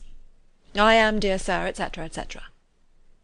Mr. Gardiner did not write again till he had received an answer from Colonel Forster, and then he had nothing of a pleasant nature to send. It was not known that Wickham had a single relationship with whom he kept up any connection, and it was certain that he had no one near living. His former acquaintances had been numerous, but since he had been in the militia, it did not appear that he was on terms of particular friendship with any of them.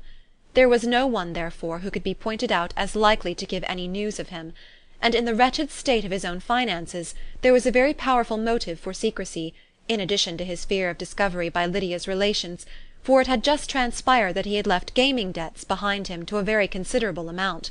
Colonel Forster believed that more than £1,000 would be necessary to clear his expenses at Brighton. He owed a great deal in town, but his debts of honour were still more formidable. Mr. Gardiner did not attempt to conceal these particulars from the Longbourn family. Jane heard them with horror. "A gamester!" she cried. "This is wholly unexpected. I had not an idea of it." Mr. Gardiner added in his letter that they might expect to see their father at home on the following day, which was Saturday. Rendered spiritless by the ill success of all their endeavours, he had yielded to his brother-in-law's entreaty that he would return to his family, and leave it to him to do whatever occasion might suggest to be advisable for continuing their pursuit. When Mrs. Bennet was told of this, she did not express so much satisfaction as her children expected, considering what her anxiety for his life had been before. "What! Is he coming home, and without poor Lydia?" she cried. "Sure he will not leave London before he has found them. Who is to fight Wickham and make him marry her, if he comes away?" As Mrs. Gardiner began to wish to be at home, it was settled that she and the children should go to London at the same time that Mr. Bennet came from it. The coach therefore took them at the first stage of their journey, and brought its master back to Longbourn. Mrs. Gardiner went away in all the perplexity about Elizabeth and her Derbyshire friend that had attended her from that part of the world. His name had never been voluntarily mentioned before them by her niece, and the kind of half expectation which Mrs. Gardiner had formed of their being followed by a letter from him had ended in nothing. Elizabeth had received none since her return that could come from Pemberley. The present unhappy state of the family rendered any other excuse for the lowness of her spirits unnecessary. Nothing therefore could be fairly conjectured from that, though Elizabeth, who was by this time tolerably well acquainted with her own feelings, was perfectly aware that, had she known nothing of Darcy, she could have borne the dread of Lydia's infamy somewhat better. It would have spared her, she thought, one sleepless night out of two. When Mr. Bennet arrived, he had all the appearance of his usual philosophic composure. He said as little as he had ever been in the habit of saying, made no mention of the business that had taken him away, and it was some time before his daughters had courage to speak of it. It was not till the afternoon, when he had joined them at tea, that Elizabeth ventured to introduce the subject, and then, on her briefly expressing her sorrow for what he must have endured, he replied, "Say nothing of that. Who should suffer but myself? It has been my own doing, and I ought to feel it." "You must not be too severe upon yourself," replied Elizabeth. "You may well warn me against such an evil. Human nature is so prone to fall into it. No, Lizzie, let me once in my life feel how much I have been to blame. I am not afraid of being overpowered by the impression. It will pass away soon enough." "Do you suppose them to be in London?" "Yes. Where else can they be so well concealed?" "And Lydia used to want to go to London," added Kitty. "She is happy then," said her father drily, "and her residence there will probably be of some duration." Then, after a short silence, he continued, "Lizzie, I bear you no ill will for being justified in your advice to me last May, which, considering the event, shows some greatness of mind." They were interrupted by Miss Bennet, who came to fetch her mother's tea. "This is a parade," he cried, "which does one good. It gives such an elegance to misfortune. Another day I will do the same. I will sit in my library in my nightcap and powdering gown, and give as much trouble as I can. Or perhaps I may defer it till Kitty runs away." "I am not going to run away, papa," said Kitty fretfully. "If I should ever go to Brighton, I would behave better than Lydia." "You go to Brighton? I would not trust you so near it as Eastbourne for £50. No, Kitty, I have at last learnt to be cautious, and you will feel the effects of it. No officer is ever to enter my house again, nor even to pass through the village. Balls will be absolutely prohibited, unless you stand up with one of your sisters, and you are never to stir out of doors till you can prove that you have spent 10 minutes of every day in a rational manner." Kitty, who took all these threats in a serious light, began to cry.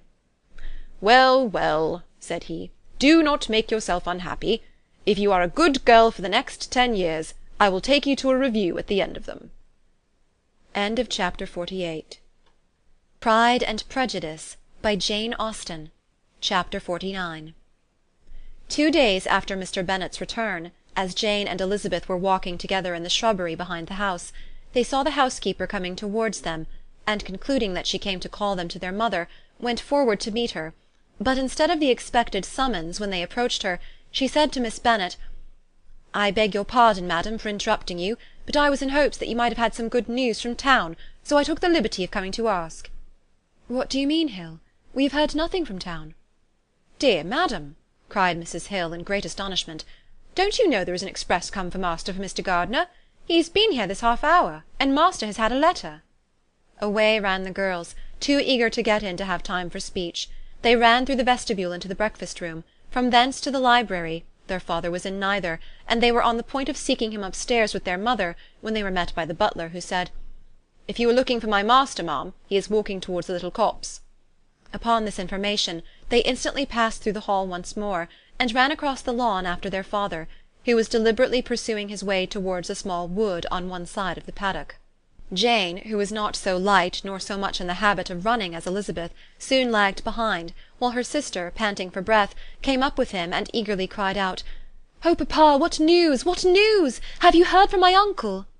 "Yes, I have had a letter from him by express." "Well, and what news does it bring, good or bad?" "What is there of good to be expected?" said he, taking the letter from his pocket. "But perhaps you would like to read it." Elizabeth impatiently caught it from his hand. Jane now came up. "Read it aloud," said their father, "for I hardly know myself what it is about." "Gracechurch Street, Monday, August 2nd. My dear brother, at last I am able to send you some tidings of my niece, and such as, upon the whole, I hope it will give you satisfaction. Soon after you left me on Saturday, I was fortunate enough to find out in what part of London they were. The particulars I reserve till we meet. It is enough to know they are discovered. I have seen them both." "Then it is as I always hoped," cried Jane. "They are married." Elizabeth read on. "I have seen them both. They are not married, nor can I find there was any intention of being so. But if you are willing to perform the engagements which I have ventured to make on your side, I hope it will not be long before they are. All that is required of you is, to assure to your daughter, by settlement, her equal share of the £5,000 secured among your children after the decease of yourself and my sister, and moreover to enter into an agreement of allowing her, during your life, £100 per annum. These are conditions which, considering everything, I had no hesitation in complying with, as far as I thought myself privileged, for you. I shall send this by express, that no time may be lost in bringing me your answer. You will easily comprehend from these particulars that Mr. Wickham's circumstances are not so hopeless as they are generally believed to be. The world has been deceived in that respect, and I am happy to say there will be some little money, even when all his debts are discharged, to settle on my niece, in addition to her own fortune. If, as I conclude will be the case, you send me full powers to act in your name throughout the whole of this business, I will immediately give directions to Haggerston for preparing a proper settlement. There will not be the smallest occasion for your coming to town again. Therefore stay quiet at Longbourn, and depend on my diligence and care. Send back your answer as fast as you can, and be careful to write explicitly.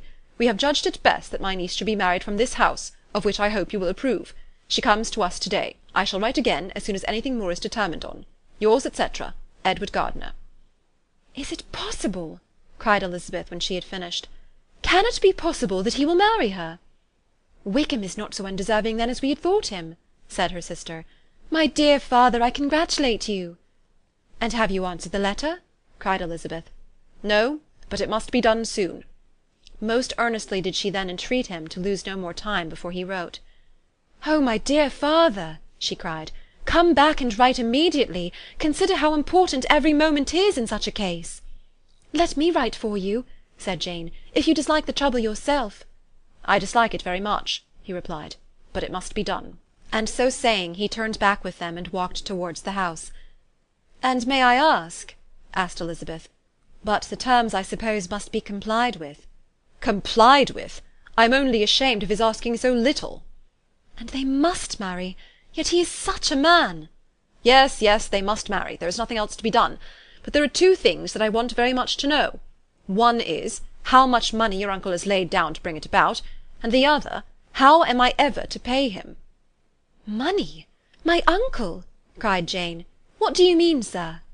"I mean that no man in his senses would marry Lydia on so slight a temptation as 100 a year during my life, and 50 after I am gone." "That is very true," said Elizabeth, "though it had not occurred to me before. His debts to be discharged, and something still to remain. Oh, it must be my uncle's doings. Generous, good man, I am afraid he has distressed himself. A small sum could not do all this." "No," said her father. "Wickham's a fool if he takes her with a farthing less than £10,000. I should be sorry to think so ill of him in the very beginning of our relationship." £10,000! Heaven forbid! How is half such a sum to be repaid?" Mr. Bennet made no answer, and each of them, deep in thought, continued silent till they reached the house. Their father then went on to the library to walk, and the girls walked into the breakfast-room. "And they are really to be married?" cried Elizabeth as soon as they were by themselves. "How strange this is! and for this we are to be thankful. That they should marry, small as is their chance of happiness, and wretched as is his character, we are forced to rejoice. Oh, Lydia!" "I comfort myself with thinking," replied Jane, "that he certainly would not marry Lydia if he had not a real regard for her. Though our kind uncle has done something towards clearing him, I cannot believe that £10,000, or anything like it, has been advanced. He has children of his own, and may have more.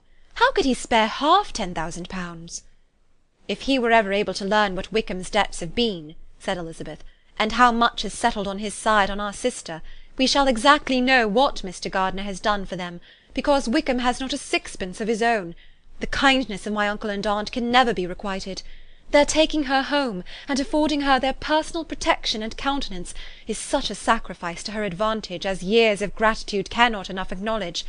By this time she is actually with them. If such goodness does not make her miserable now, she will never deserve to be happy. What a meeting for her, when she first sees my aunt!" "We must endeavour to forget all that has passed on either side," said Jane. "I hope and trust they will yet be happy. His consenting to marry her is a proof, I will believe, that he has come to a right way of thinking. Their mutual affection will steady them, and I flatter myself they will settle so quietly, and live in so rational a manner, as may in time make their past imprudence forgotten." "Their conduct has been such," replied Elizabeth, "as neither you nor I nor anybody can ever forget. It is useless to talk of it." It now occurred to the girls that their mother was in all likelihood perfectly ignorant of what had happened. They went to the library, therefore, and asked their father whether he would not wish them to make it known to her. He was writing, and without raising his head, coolly replied, "Just as you please." "May we take my uncle's letter to read to her?" "Take whatever you like, and get away." Elizabeth took the letter from his writing-table, and they went upstairs together. Mary and Kitty were both with Mrs. Bennet. One communication would, therefore, do for all. After a slight preparation for good news, the letter was read aloud. Mrs. Bennet could hardly contain herself. As soon as Jane had read Mr. Gardiner's hope of Lydia's being soon married, her joy burst forth, and every following sentence added to its exuberance. She was now in an irritation as violent from delight as she had ever been fidgety from alarm and vexation. To know that her daughter would be married was enough. She was disturbed by no fear for her felicity, nor humbled by any remembrance of her misconduct. "My dear, dear Lydia!" she cried. "This is delightful indeed. She will be married. I shall see her again. She will be married at 16. My good, kind brother! I knew how it would be. I knew he would manage everything. How I long to see her, and to see dear Wickham too! Oh, but the clothes, the wedding clothes! I will write to my sister Gardiner about them directly. Lizzie, my dear, run down to your father and ask him how much he will give her.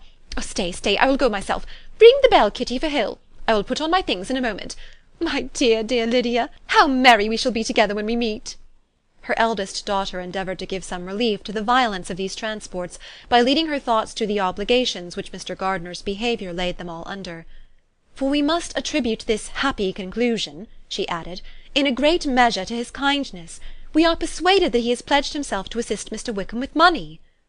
"Well," cried her mother, "it is all very right. Who should do it but her own uncle? If he had not a family of his own, I and my children must have had all his money, you know, and it is the first time we had ever had anything from him except a few presents. Well, I am so happy.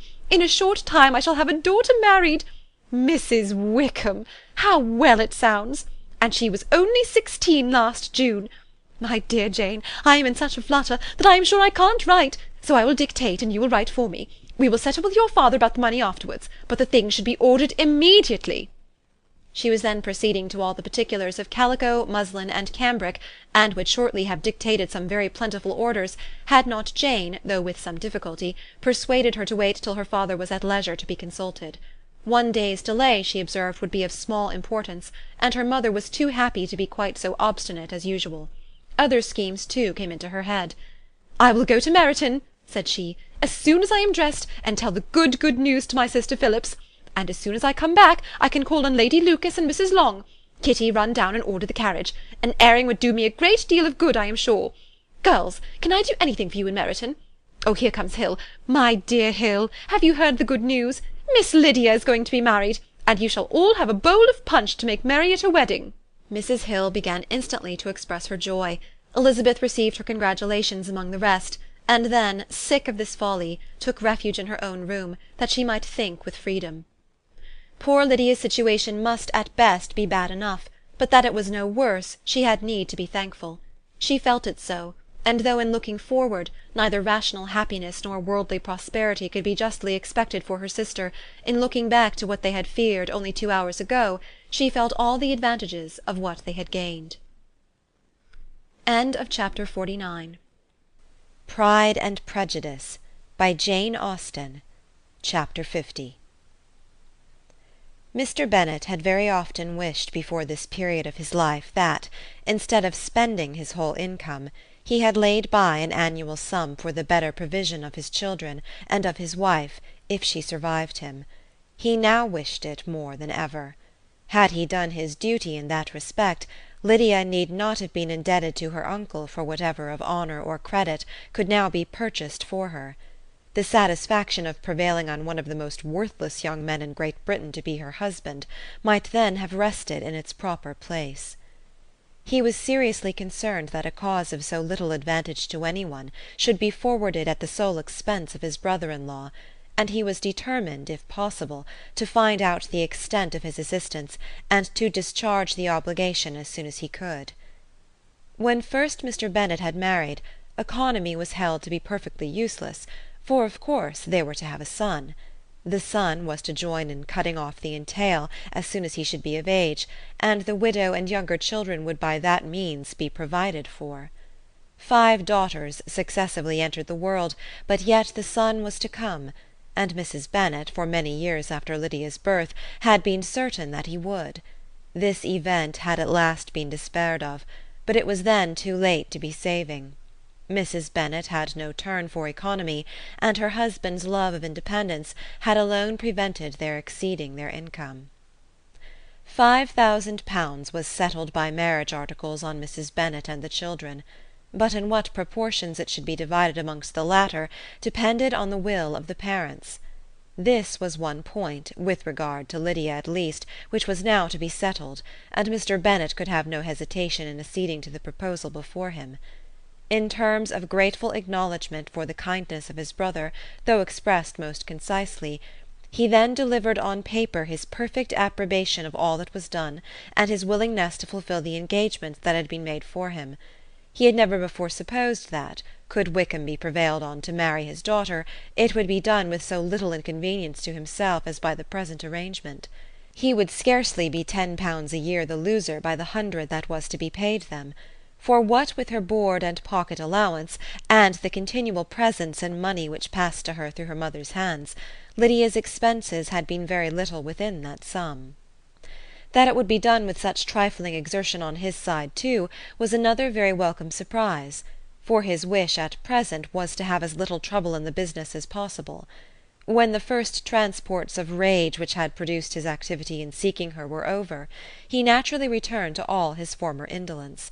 His letter was soon dispatched, for, though dilatory in undertaking business, he was quick in its execution. He begged to know further particulars of what he was indebted to his brother, but was too angry with Lydia to send any message to her. The good news spread quickly through the house, and with proportionate speed through the neighbourhood. It was borne in the latter with decent philosophy. To be sure, it would have been more for the advantage of conversation had Miss Lydia Bennet come upon the town, or, as the happiest alternative, been secluded from the world in some distant farmhouse.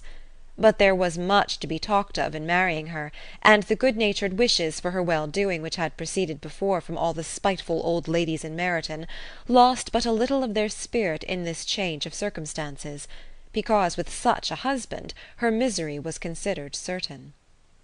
It was a fortnight since Mrs. Bennet had been downstairs, but on this happy day she again took her seat at the head of the table, and in spirits oppressively high. No sentiment of shame gave a damp to her triumph. The marriage of a daughter, which had been the first object of her wishes since Jane was 16, was now on the point of accomplishment, and her thoughts and her words ran wholly on those attendants of elegant nuptials, fine muslins, new carriages, and servants. She was busily searching through the neighbourhood for a proper situation for her daughter, and without knowing or considering what their income might be, rejected many as deficient in size and importance. "Hay Park might do," said she, "if the Goldings could quit it, or the great house at Stoke, if the drawing-room were larger. But Ashworth is too far off. I could not bear to have her 10 miles from me. And as for Pulvis Lodge, the attics are dreadful." Her husband allowed her to talk on without interruption while the servants remained.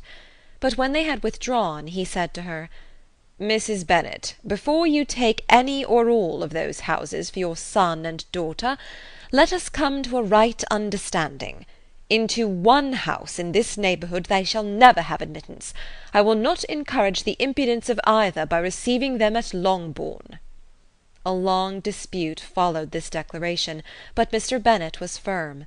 It soon led to another, and Mrs. Bennet found, with amazement and horror, that her husband would not advance a guinea to buy clothes for his daughter. He protested that she should receive from him no mark of affection whatever on the occasion. Mrs. Bennet could hardly comprehend it.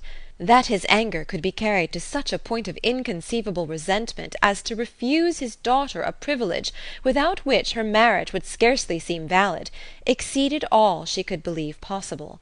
She was more alive to the disgrace which her want of new clothes must reflect on her daughter's nuptials than to any sense of shame at her eloping and living with Wickham a fortnight before they took place.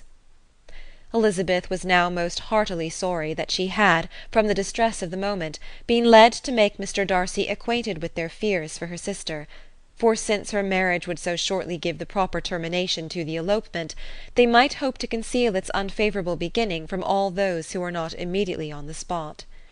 She had no fear of its spreading farther through his means. There were few people on whose secrecy she would have more confidently depended, but at the same time there was no one whose knowledge of a sister's frailty would have mortified her so much, not, however, from any fear of disadvantage from it individually to herself, for at any rate there seemed a gulf impassable between them. Had Lydia's marriage been concluded on the most honourable terms, it was not to be supposed that Mr. Darcy would connect himself with a family where, to every other objection, would now be added an alliance and relationship of the nearest kind with a man whom he so justly scorned. From such a connection she could not wonder that he would shrink. The wish of procuring her regard, which she had assured herself of his feeling in Derbyshire, could not in rational expectation survive such a blow as this. She was humbled, she was grieved, she repented, though she hardly knew of what. She became jealous of his esteem, when she could no longer hope to be benefited by it.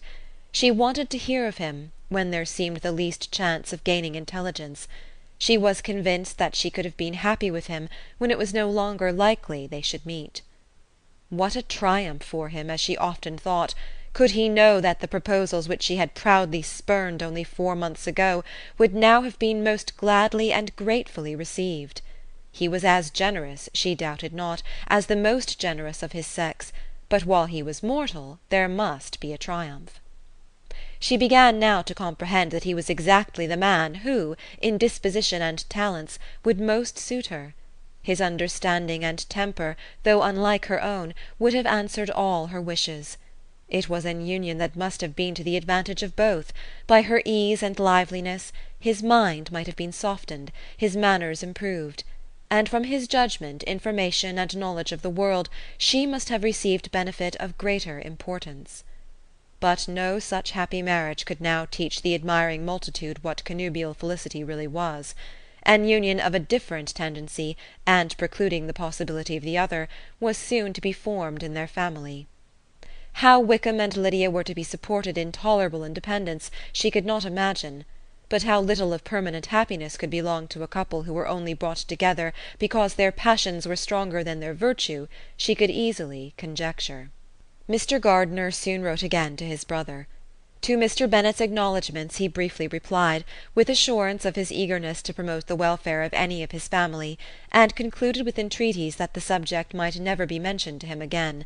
The principal purport of his letter was to inform them that Mr. Wickham had resolved on quitting the militia. "It was greatly my wish that he should do so," he added, "as soon as his marriage was fixed on, and I think you will agree with me in considering the removal from that corps as highly advisable, both on his account and my niece's. It is Mr. Wickham's intention to go into the regulars, and among his former friends there are still some who are able and willing to assist him in the army. He has the promise of an ensigncy in General Blank's regiment, now quartered in the north. It is an advantage to have it so far from this part of the kingdom. He promises fairly, and I hope among different people, where they may each have a character to preserve, they will both be more prudent. I have written to Colonel Forster to inform him of our present arrangements, and to request that he will satisfy the various creditors of Mr. Wickham in and near Brighton with assurances of speedy payment, for which I have pledged myself. And will you give yourself the trouble of carrying similar assurances to his creditors in Meryton, of whom I shall subjoin a list according to his information. He has given in all his debts. I hope at least he has not deceived us. Haggerston has our directions, and all will be completed in a week. They will then join his regiment, unless they are first invited to Longbourn, and I understand from Mrs. Gardiner that my niece is very desirous of seeing you all before she leaves the south. She is well, and begs to be dutifully remembered to you and your mother. Yours, etc., E. Gardiner. Mr. Bennet and his daughters saw all the advantages of Wickham's removal from the Blankshire as clearly as Mr. Gardiner could do. But Mrs. Bennet was not so well pleased with it.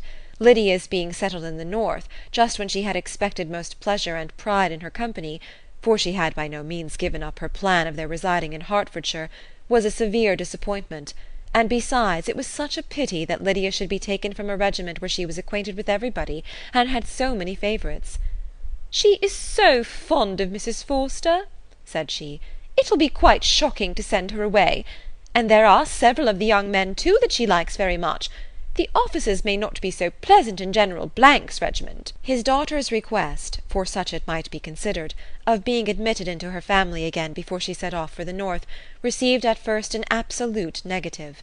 But Jane and Elizabeth, who agreed in wishing, for the sake of their sister's feelings and consequence, that she should be noticed on her marriage by her parents, urged him so earnestly, yet so rationally and so mildly, to receive her and her husband at Longbourn as soon as they were married, that he was prevailed on to think as they thought and act as they wished. And their mother had the satisfaction of knowing that she would be able to show her married daughter in the neighbourhood before she was banished to the north.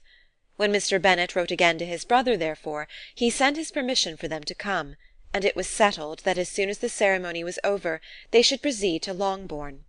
Elizabeth was surprised, however, that Wickham should consent to such a scheme, and had she consulted only her own inclination, any meeting with him would have been the last object of her wishes.